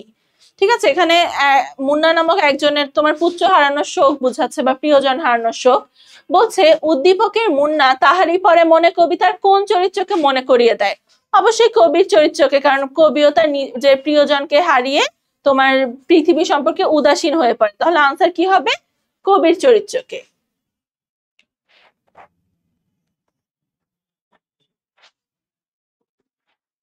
পরবর্তী প্রশ্ন, উদ্দীপক ও তাহারই পরে মনে কবিতা যুগোৎপদ ভাবে ফুটে উঠেছে। যুগোৎপদ ভাবে মানে কি? দুইটা জায়গাতেই যেটা ফুটে উঠেছে, বোথ, তাই না? যুগোৎপদ কথাটার অর্থ ইন বোথ কেস। বোথ কেসে যেটা ফুটে উঠেছে সেটা কি? নির্লিপ্ততা, স্মৃতিকাতরতা, প্রিয়জন হারানোর বেদনা। আনসার কি হবে? নির্লিপ্ততা তো অবশ্যই, একজন হচ্ছে বসন্ত সম্পর্কে নির্লিপ্ত, প্রকৃতিতে নতুন ঋতুর আগমন সম্পর্কে, একজন হচ্ছে নামাজে যাওয়া সম্পর্কে নির্লিপ্ত। তো নির্লিপ্ততা হবে। স্মৃতিকাতরতা তো বটেই, তাদের মনে তাদের প্রিয়জনের স্মৃতি বিরাজ করছে। প্রিয়জন হারানোর বেদনাও হবে। তাহলে আনসার কি হবে? 1, 2 ও 3। পরবর্তী প্রশ্ন, তরি তার এসেছে কি, তাহারই পরে মনে কবিতায় তরি কিসের প্রতীক? বলতো কিসের প্রতীক এখানে তরি? বসন্তের প্রতীক। এখানে কার প্রতীক বলা হচ্ছে? তরি তার এসেছে কি, ফুটেছে কি আমের মুকুল, মাধবী লতার বুকে গন্ধ নাহি। এই যে এই প্রশ্নগুলো বলছে কার তরি? বসন্তের তরি আসলো দেখেই তো ফুলের মুকুল ফুটছে বা তোমার মাধবী লতার গন্ধ প্রকাশিত হচ্ছে। তাহলে এখানে তরি বলতে বসন্তকে বোঝানো হচ্ছে।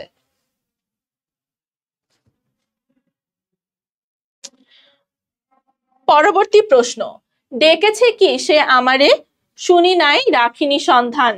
চরণটিতে সে কে? এখানে সে হচ্ছে তোমার বসন্ত ঋতু, তাই না? বসন্ত ঋতু প্রকৃতিতে এসে সম্পূর্ণরূপে বিরাজ করছে। কবি জিজ্ঞেস করছে সে কি এসে আমাকে ডাক দিয়েছে, আমি তো তার সন্ধানও রাখি না, তার কথা শুনিও না। তাহলে এখানে কে সে বলতে এখানে বসন্ত ঋতুকে বোঝানো হয়েছে। ওগো কবি অভিমান করেছো কি তাই, কবির অভিমানের কারণ কি? কারণ কি বলতো এখানে? কারণ হচ্ছে তোমার ফাগুন, অভিমান করেছে কি তাই ফাগুন প্রকৃতির নিয়মে চলে এসেছে। অর্থাৎ ফাগুন বা বসন্তকাল পৃথিবীতে বা তার এলাকায় তোমার নিজের নিয়মে চলে এসেছে, সে কবিকে জানায়নি। এটার কথা ভেবে কবি ভক্ত তাকে বলছে অভিমান করেছো কি তাই যে তোমাকে জানিয়ে বসন্তের আগমন ঘটেনি। আনসার হবে ক। ঠিক আছে। পরবর্তী প্রশ্ন, তাহারই পর তাহারই পরে মানে কবিতায় কবি কার সাথে অভিমান করেছে? কার সাথে? এখানে হবে বসন্তের সাথে, তাই না? কবি ভক্ত তো বলছে যে অভিমান করেছে কি তাই, এটা তাই বলতে কার সাথে বুঝাচ্ছে? বসন্তের সাথে। আনসার হবে বসন্তের। Answer C. আচ্ছা, পরবর্তীতে আমরা যাব 18 বছর বয়স কবিতায়।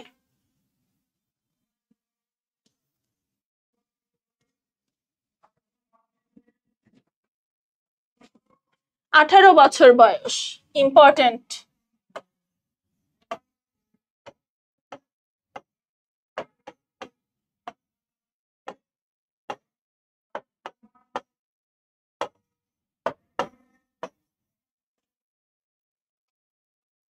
18 বছর বয়স। কবি সুকান্ত ভট্টাচার্যের জন্ম কোন জেলায়?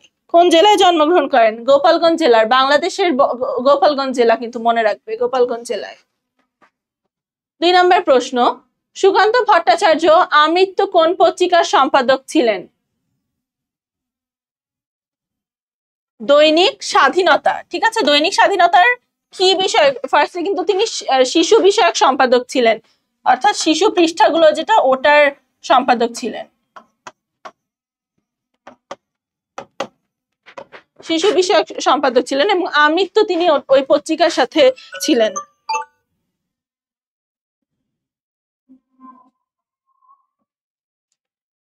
পরবর্তী প্রশ্ন, সুকান্ত ভট্টাচার্য তার কাব্যে একাত্মতা ঘোষণা করেছেন। কিসের পক্ষে একাত্মতা ঘোষণা করেছেন বলতো? সশস্ত্র সংগ্রামের পক্ষে, ধর্মের পক্ষে, উগ্রবাদিতার পক্ষে, নাকি বিপ্লব ও মুক্তির পক্ষে? সুকান্ত ভট্টাচার্য তার কাব্যে একাত্মতা ঘোষণা করেছেন সশস্ত্র সংগ্রামের পক্ষে, বিপ্লব ও মুক্তির পক্ষে, ধর্মের পক্ষে, নাকি উগ্রবাদিতার পক্ষে? আনসার কোনটা হবে?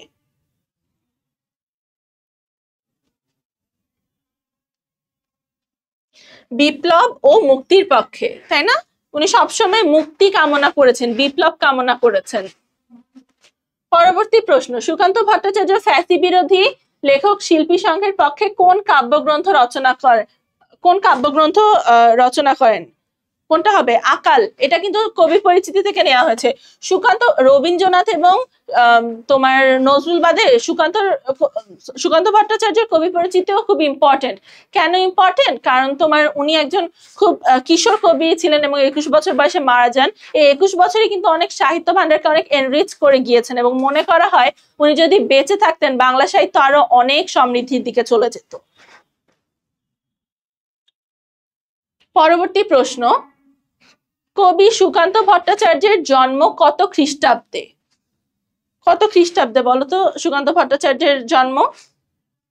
কবি সুকান্ত ভট্টাচার্য 1926 সালে 1926 সালে জন্মগ্রহণ করেন, তাই না? 1926-এ। পরবর্তী প্রশ্ন, সবচেয়ে কম বয়সে মৃত্যুবরণকারী কবি হিসেবে আখ্যায়িত করা হয় সুকান্ত ভট্টাচার্যকে। কত বছর বয়স বলতো? 21 বছর বয়সে।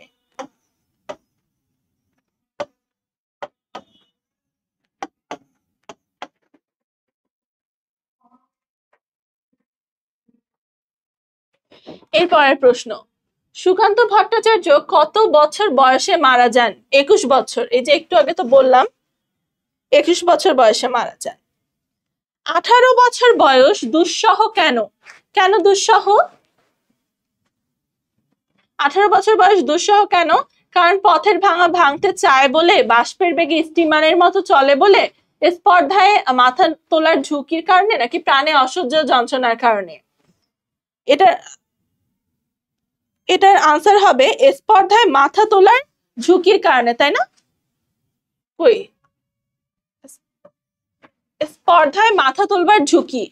18 বছর বয়স দুঃসহ স্পর্ধায় নেয় মাথা তোলবার ঝুঁকি। আগের লাইন পরের লাইন, এটা মনে রাখবে।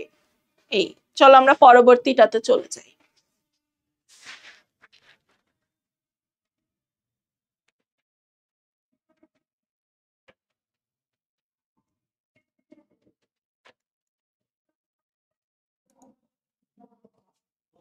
এবার দেখো, এটা হচ্ছে তোমার ফেব্রুয়ারি 1969 থেকে নেওয়া এমসিকিউ গুলো।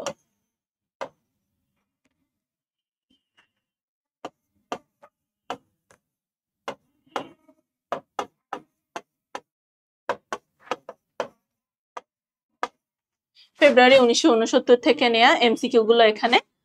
প্রথমেই বলছে, কবি শামসুর রহমানের পৈতৃক নিবাস কোন গ্রামে? কোন গ্রামে? পাড়াতলী গ্রামে, কবি পরিচিতিতে আছে।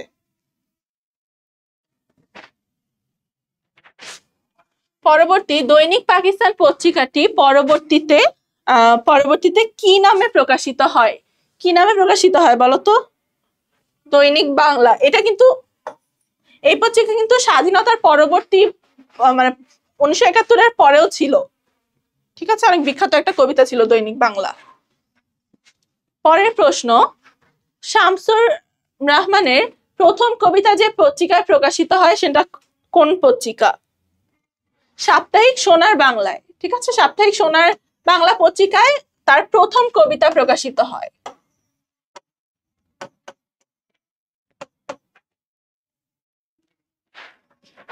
পরবর্তী প্রশ্ন, আবার ফুটেছে দেখো কৃষ্ণচূড়া। এই কৃষ্ণচূড়া ফুল কোথায় ফুটেছে? কোথায় ফুটেছে বলতো? শহরের পথে, তাই না? লাইন তো হুবাহু এটা বইয়ের লাইন। আবার ফুটেছে দেখো কৃষ্ণচূড়া শহরের পথে।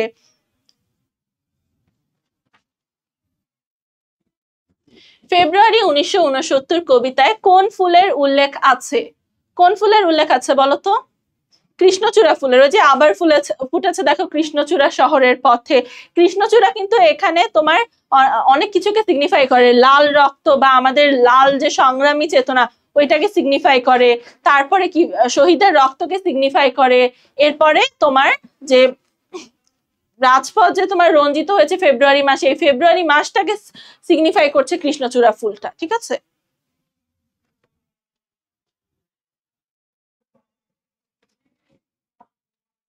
আবার শহরের পথে পথে কোন ফুল ফুটেছে? আনসার আবার হবে কৃষ্ণচূড়া।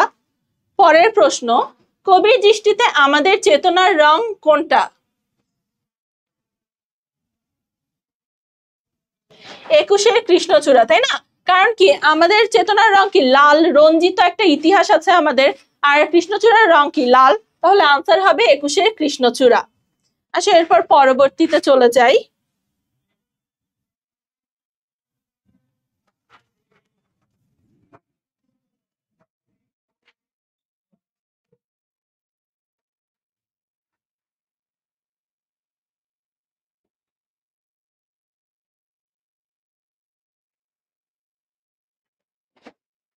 এটা হচ্ছে আমি কিংবদন্তির কথা বলছি এমসিকিউ। ঠিক আছে,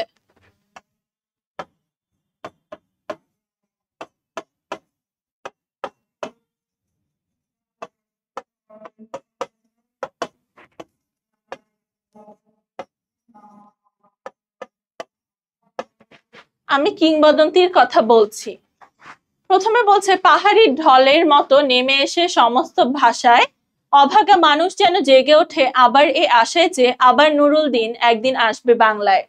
আবার নুরুল দিন একদিন কাল পূর্ণিমায় দেবে ডাক, জাগো বাহে কণ্ঠে সবাই। এটা হচ্ছে তোমার নুরুল দিনের কথা মনে পড়ে যায়, এটা একটা গল্প আছে, ওখান থেকে নেওয়া হয়েছে। আচ্ছা, এবার বলছে যে তোমার আবার নুরুল দিন আসবে বাংলায় পংক্তিটিতে আমি কিংবদন্তির কথা বলছি কবিতার সাদৃশ্যপূর্ণ চেতনা কোনটি?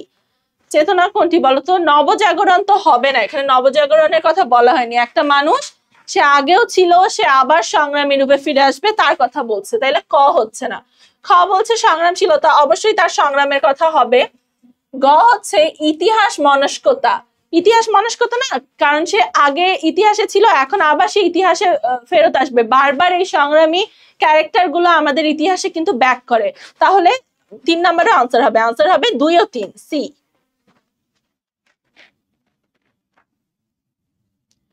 পরবর্তী প্রশ্ন, উদ্দীপকে প্রতিফলিত চেতনা ব্যক্ত হয়েছে নিচের কোন চরণে? এখানে কি সংগ্রামী চেতনা যেটা, সেটা কোন চরণে প্রকাশিত হয়েছে? আমি আমার পূর্বপুরুষের কথা বলছি। কেন নুরুল দিনের কথা বলা হলো? যে আমাদের পূর্বপুরুষ ছিল, যে আমাদেরই এই বাংলার মানুষ ছিল এবং সংগ্রামের প্রতীক। তাহলে কি আমি আমার পূর্বপুরুষের কথা বলছি, আমি আমার পূর্বপুরুষকে বারবার মনে করছি, তার কথা বলা হচ্ছে না? আনসার হবে ক।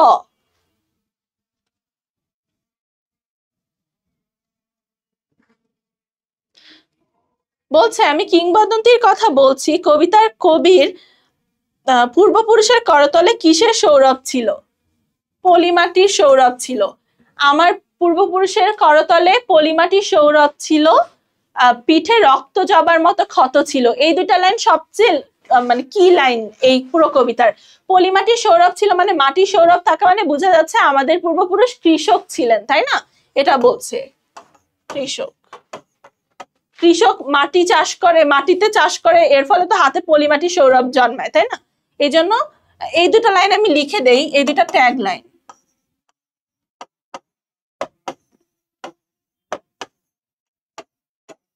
করতল মানে হাতের তালু।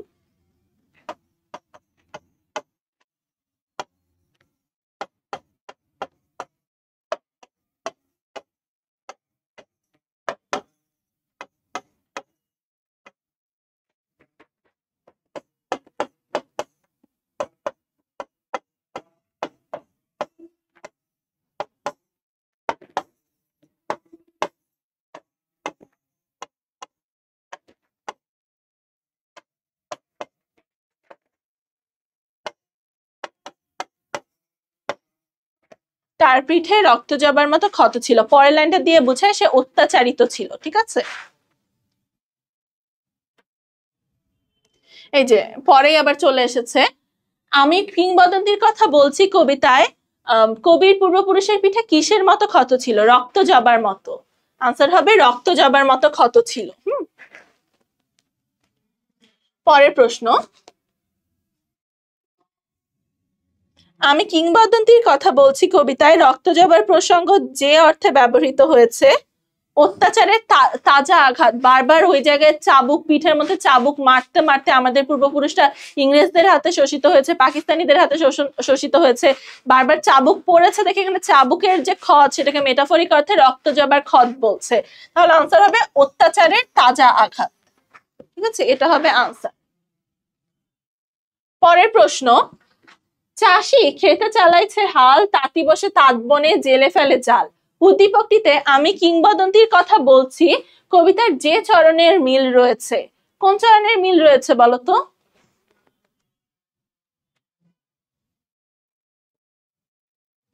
পতিত জমি আবাদের কথা বলতেন, মানে কি এখানে কৃষি কাজের কথা বলছে। এখানে দেখো বিভিন্ন কাজের কথা বলছে, চাষি খেতে চালাইছে হাল, তাঁতি বসে তাঁত বনে জেলে ফেলে জাল, অর্থাৎ বিভিন্ন অর্থনৈতিক পেশার কথা বলছে।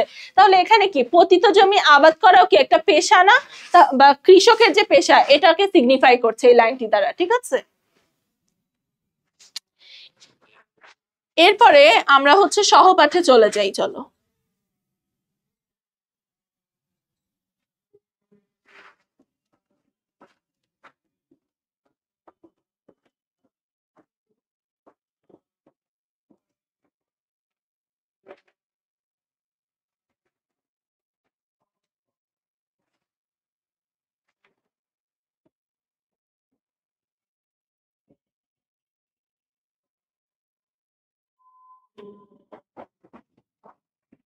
এটা হচ্ছে লাল সালু উপন্যাস। ঠিক আছে, উপন্যাস এবং নাটক থেকে কমপক্ষে 3টি করে কিন্তু এমসিকিউ থাকবে। এটা লাল সালুর,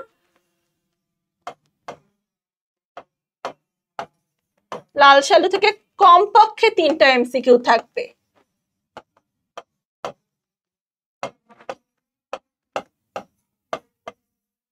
এই জন্য খুব মাইন্ডফুলি তোমাদের উপন্যাস এবং নাটকটাকে এমসিকিউ এর জন্য পড়তে হবে। ঠিক আছে, প্রথমেই বলছে উদ্দীপকের তুহিন ও লাল সালু উপন্যাসের মজিদ উভয়েরই অর্থোপার্জনের কৌশল, অর্থোপার্জনের কৌশল উভয়ের কি বলতো?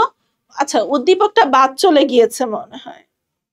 উদ্দীপকটা ছিল হচ্ছে তোমার তুহিন একটা গ্রামে এসে সেই গ্রামের লোকজনকে ঠকিয়ে অর্থ উপার্জন করে। ঠিক আছে, এখানে উদ্দীপকটা আসেনি। তাহলে একজন প্রতারকের চরিত্র। তাহলে তুহিন ও লাল সালু উপন্যাসের মজিদ উভয়ের অর্থ উপার্জনের কৌশল কোনটা?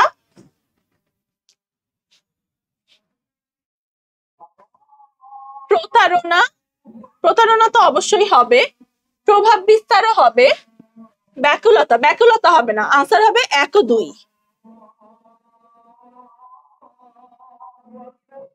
আনসার হবে হলো তোমার 1 ও 2। ঠিক আছে, পরবর্তীটা, নিচু একটা জায়গা ভরাট করে গ্রামের ছেলেরা খেলার মাঠ বানাবে বলে চেয়ারম্যানকে প্রস্তাব করলো, কিন্তু কিছুদিন পরে চেয়ারম্যান সাহেব সেখানে এক বিশাল মার্কেট তৈরি করলো। হ্যাঁ, উদ্দীপকের চেয়ারম্যান লাল সালু উপন্যাসের কোন চরিত্রকে প্রতিনিধিত্ব করে? কোন চরিত্র বলতো? এটা তো খুব ইজি, মজিদের চরিত্রকে প্রতিনিধিত্ব করে।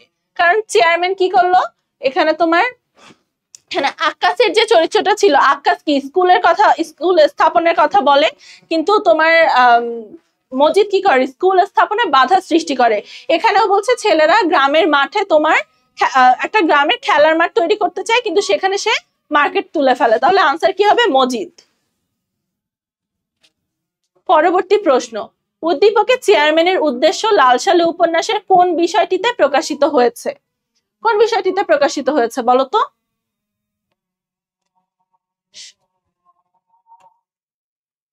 স্বার্থপরতায়। তারা কি উভয় স্বার্থপর ছিল এবং শুধুমাত্র নিজের ইন্টারেস্টের কথা চিন্তা করতো। মজিদ কেন স্কুল প্রতিষ্ঠা করতে দিল না আক্কাসকে?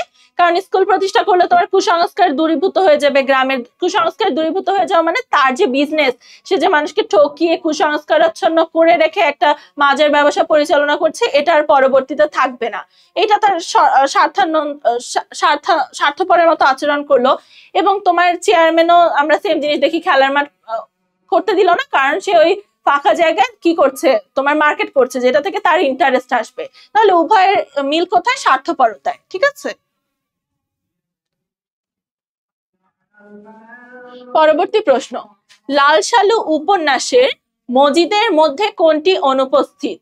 কোনটি অনুপস্থিত বলতো? দয়া মায়া অনুপস্থিত, তাই না? সে খুবই হার্ড একটা ক্যারেক্টার ছিল, নিজের স্বার্থের জন্য he could go to any extent, তাই না? যে কোনো মানে লেভেলে সে চলে যেতে পারতো। তাহলে আনসার হবে দয়া মায়ের অভাব ছিল।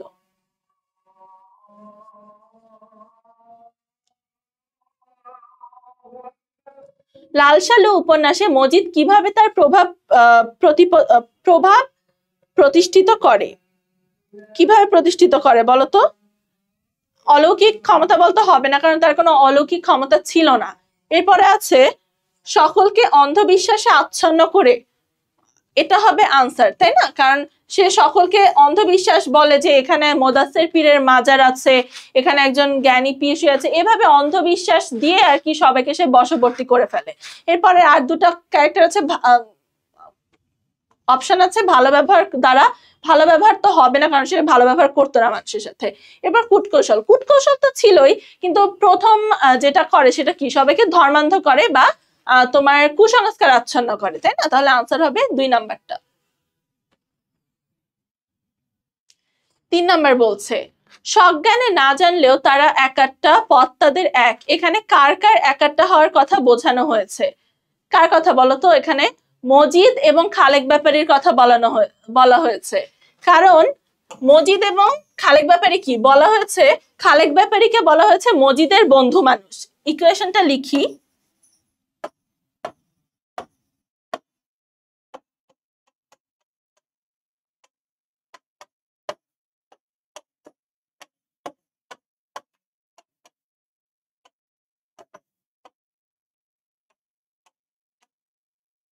এখন দেখো খালেক ব্যাপারীর এবং মজিদের যে বন্ধুত্ব ছিল সেটা কিন্তু নিঃস্বার্থ বন্ধুত্ব ছিল না।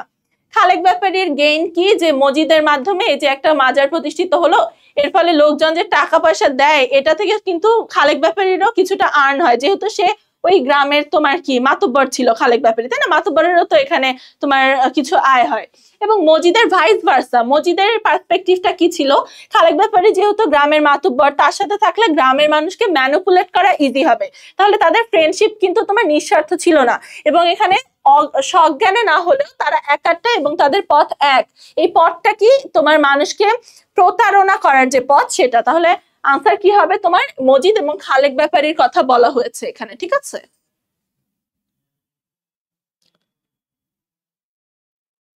পরবর্তী প্রশ্ন, জনগণে যারা যোগ শোষে মহাজন তারেক হয়। জনগণে যারা যোগ শোষে মহাজন তারেক হয়। যোগ সম মানে কি? যোগের মতো করে, যোগ যেরকম রক্ত শুষে নেয় না, ওরকম জনগণকে যারা শুষে নেয় তাদের কথা বলা হচ্ছে। উদ্দীপক এবং লাল সালু উপন্যাসের মহাজনদের বৈশিষ্ট্য কি? কি বৈশিষ্ট্য বহন করে বলতো? তারা তারা সবাই কি? শোষক, স্বার্থপর,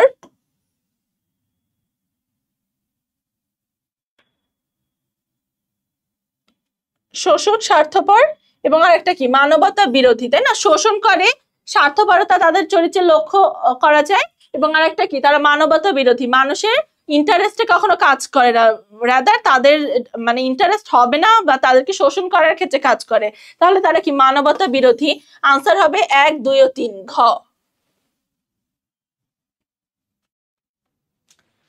পরের প্রশ্ন, লাল সালু উপন্যাসে খালেক ব্যাপারীর প্রথম পক্ষের স্ত্রীর নাম কি? আমেনা। এবং পরের জনের নাম কি? দ্বিতীয় স্ত্রীর নাম তানু বিবি। এবং তানু বিবির ভাইয়ের নাম কি ছিল বলতো? ওনার ভাই ছিল ধলা মিয়া। এটা প্রায় চলে আসে, এই জন্য আমি লিখে দিচ্ছি। থলামিয়া, ঠিক আছে।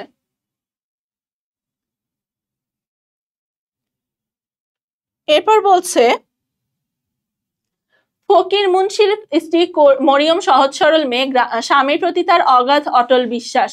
তার বিবেচনায় ফকির মুন্সি একজন কামেল ও পরহেজগার লোক, অথচ গ্রামের অশিক্ষিত সহজ সরল মানুষের ক্ষুধাভীতিকে কাজে লাগিয়ে ফকির মুন্সি নানা ফতোয়া জারি করে সাধারণ মানুষকে ঠকায়। লাল সালু উপন্যাসের কোন চরিত্রের সঙ্গে উদ্দীপকের মরিয়মের সাদৃশ্য রয়েছে? কোন চরিত্র বলতো? এখানে মরিয়মকে কি সহজ সরল এবং স্বামী ভক্ত একজন বলা হয়েছে, যার চরিত্রের প্রতিফলন আমরা রহিমার মধ্যে পাই। রহিমাকে কি বলা হয়েছে? গ্রামের মানুষের অন্য সংস্করণ, যার মধ্যে ক্ষুধাভীতি এবং স্বামী ভক্তি একসাথে আমরা দেখতে পাই। তাহলে আনসার হবে রহিমা। উদ্দীপকের ফকির ও লাল সালু উপন্যাসের মজিদ উভয়ই ব্যবসার উৎস কি বলতো? প্রতারণা হবে, ধর্মভীতি এবং মানুষের সরলতা, তাই না? এই তিনটাকে পুঁজি করেই তো তারা ধর্ম ব্যবসা করে। তাহলে আনসার হবে 1, 2 ও 3। এই গেল লাল সালু উপন্যাসের মোটামুটি। আরো ডেপথে তোমাদের পড়ে ফেলতে হবে লাল সালু উপন্যাসটা। এরপরে আসি আমরা নাটকে, ঠিক আছে।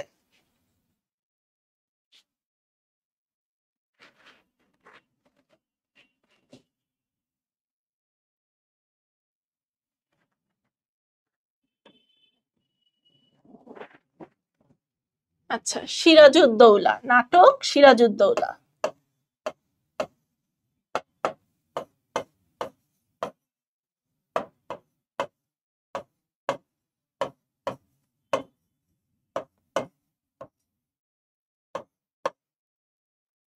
নাটক সিরাজউদ্দৌলা। এখন প্রথম প্রশ্ন, সিরাজউদ্দৌলা নাটকে প্রথম অক্ষরের প্রথম দৃশ্যের স্থান কোনটি? আমি সিকিউ যখন সলভ করেছি তখন বলেছি যে তোমার দৃশ্য এবং অঙ্কগুলো মনে রাখতে হবে। কয়টা দৃশ্য, কয়টা অঙ্ক? টোটাল নাটকে তোমরা পাবে 4টা অঙ্ক এবং এই অঙ্কগুলোর আন্ডারে 12টা দৃশ্য পাবে, ঠিক আছে। বলছে সিরাজউদ্দৌলা নাটকে প্রথম অঙ্কের প্রথম দৃশ্যের স্থান কোনটি? কোনটি হবে বলতো? এখানে ফোর্ট উইলিয়াম দুর্গ, তাই না? ফোর্ট উইলিয়াম দুর্গ হচ্ছে প্রথম দৃশ্যের স্থান এবং পরবর্তীটার স্থান হয় হচ্ছে ফোর্ট উইলিয়াম জাহাজ। দুইটা এলোমেলো করে ফেলো না। এরপর বলছে সিরাজউদ্দৌলা নাটকের প্রথম সংলাপটি। প্রথম সংলাপটি কার সিরাজউদ্দৌলা নাটকের? প্রথম সংলাপটি হলো এখানে ক্লেটনের, তাই না?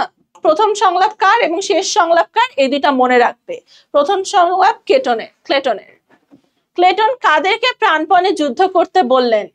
কাদেরকে প্রাণপণে যুদ্ধ করতে বলছেন? এখানে তোমার ব্রিটিশ যে সৈন্য, ব্রিটিশ সৈন্যদেরকে সে প্রাণপণে যুদ্ধ করতে বলছে যে তোমরা সাহসী বীর, তোমরা বীরের জাত, তোমরা লড়াই করো। এটা হচ্ছে তোমার ক্লেটনের উক্তি ছিল। ইংরেজদের হয়ে যুদ্ধ করছি কোম্পানির টাকার জন্য, তা বলে বাঙালি কাপুরুষ নয়। ওয়ালি খানের এই উক্তিতে কি প্রকাশ পেয়েছে বলতো? তার ওয়ালি খানের যে জাতীয়তাবোধ সেটা প্রকাশ পেয়েছে। ওয়ালি খান ছিল কোম্পানির আন্ডারে চাকরিরত একজন মানুষ। তো তার সামনে যখন বাঙালিকে কাপুরুষ বলা হয়, ইংরেজরা বাঙালিকে কাপুরুষ বলছে, তখন ওয়ালি খান বলছে যে ইংরেজের হয়ে যুদ্ধ করছে মানে এই না যে বাঙালি কাপুরুষ। এতে তার যে স্বাধিকার চেতনা বা তার যে জাতীয়তাবোধ এটা প্রকাশ পেয়েছে। আনসার হবে বি, জাতীয়তাবোধ। যত বড় মুখ নয় তত বড় কথা বাক্যটির মর্মার্থ কি বলতো? বেশি স্পর্ধা, তাই না? বেশি স্পর্ধার কথা বলা হয়েছে, যে যত বড় মুখ নয় তত বড় কথা, কাউকে শাসানো হয় এটা বলে। যত বড় মুখ নয় তত বড় কথা উক্তিটি কার ছিল? সংলাপটি ছিল হচ্ছে তোমার ক্লেটনের। ক্লেটন বলছে ওয়ালি খানকে। ক্লেটন বলছে কাকে? ওয়ালি খানকে। ক্লেটন ওয়ালি খানকে বলছে যত বড় মুখ নয় তত বড় কথা, এটাই। পরবর্তীতে সিরাজউদ্দৌলা নাটকে নবাবের পদাতিক বাহিনী কোন দিক থেকে আক্রমণ করেন? কোন দিক থেকে আক্রমণ করেন বলতো? দমদমের সরু রাস্তা দিয়ে, পদাতিক বাহিনী। দমদম কি? কলকাতার কাছের একটা জায়গা, বুঝছো? এখন যে কলকাতা বর্তমানে পশ্চিমবঙ্গে, ওটার কাছের একটা জায়গা দমদম। দমদমের সরু রাস্তা দিয়ে আক্রমণ করে। ব্রিটিশ সিংহ ভয়ে লেজ গুটিয়ে নিলেন, এবারও লজ্জার কথা। উমিচাঁদের এই সংলাপের মধ্য দিয়ে আমরা অনুধাবন করতে পারি সিংহের মতো শক্তি ও সাহস ইংরেজদের আছে, ইংরেজরা ভীরু, ইংরেজরা কাপুরুষ। এখানে কিন্তু এটা ব্যঙ্গার্থে তোমার উমিচাঁদ উল্লেখ করেছিল ইংরেজকে তোমার ব্রিটিশ সিংহ বলে। এটা কিন্তু তোমার তাদের সাহস বোঝানো হয়নি সিংহের মতো। তাহলে আনসার হবে 2 ও 3, ইংরেজ ভীরু এবং ইংরেজের কাপুরুষতা। তাহলে আনসার হবে 2 ও 3 সি। এবং এখানে ব্রিটিশ সিংহ ভয়ে লেজ গুটিয়ে নিলেন, এখানে কাকে বোঝানো হয়েছে বলতো? ক্লেটনকে। ক্লেটনকে এখানে ব্রিটিশ সিংহ বলা হয়েছে।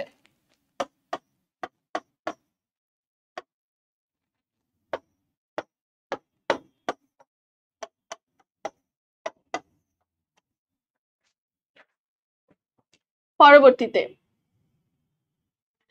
ব্রিটিশ সিংহ ভয়ে লেজ গুটিয়ে নিলেন, এবারও লজ্জার কথা। উমিচাঁদের এই উক্তিতে প্রকাশ পেয়েছে, কোনটা প্রকাশ পেয়েছে বলতো? বিদ্রুপ প্রকাশ পেয়েছে। সে ইংরেজদেরকে বিদ্রুপ করে বলছে যে ব্রিটিশ সিংহ তো এতক্ষণ নিজেদেরকে ব্রিটিশরা তো নিজেদেরকে এতক্ষণ সিংহ বা খুব লড়াকু জাতি হিসেবে উপস্থাপন করছিল, এখন তো ভয় লেজ গুটিয়ে নিল। তাহলে এখানে কি প্রকাশ পেয়েছে? তাদেরকে সে ব্যঙ্গ করছে বা বিদ্রুপ করছে। তাহলে আনসার হবে বিদ্রুপ প্রকাশিত হয়েছে।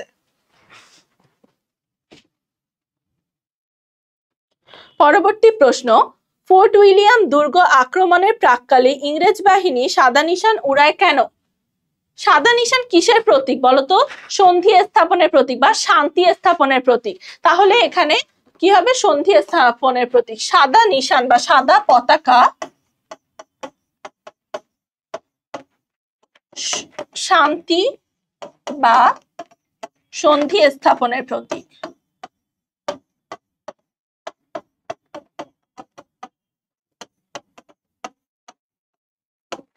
ঠিক আছে, সাদা পতাকা হচ্ছে সন্ধি বা শান্তি স্থাপনের প্রতীক।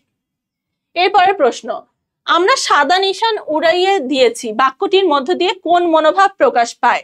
কোন মনোভাব বলতো? সন্ধির মনোভাব। কারণ একটু আগে কি বললাম, তোমার সাদা পতাকা হচ্ছে সন্ধি বা শান্তি স্থাপনের প্রতীক। ঠিক আছে,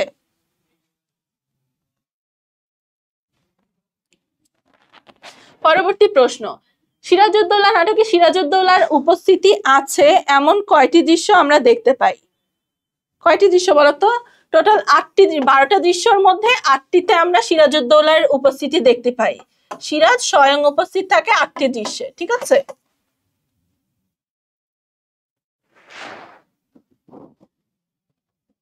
এরপর সিরাজউদ্দৌলা নাটকে নবাব কোথায় গিয়ে বন্দীদের বিচার করবেন? কোথায় গিয়ে বলতো? আনসার হবে মুর্শিদাবাদে। মুর্শিদাবাদে কেন? কারণ মুর্শিদাবাদে নবাবের দরবার ছিল বা নবাবের রাজধানী বা দরবার ছিল মুর্শিদাবাদ। এই গেল লাল সালু উপন্যাস থেকে তোমাদের মোটামুটি কিছু এমসিকিউ কভার করার আমি চেষ্টা করেছি, মোস্ট ইম্পর্টেন্ট যেগুলো। আরো এমসিকিউ আছে, বোর্ড কোয়েশ্চেন গুলো তোমাদের খুব ভালো করে করতে হবে, কারণ লাল সালু এবং সিরাজউদ্দৌলা দুটা থেকে কিন্তু তোমাদের তিনটা এবং কমপক্ষে 3টা করে এমসিকিউ আসবে।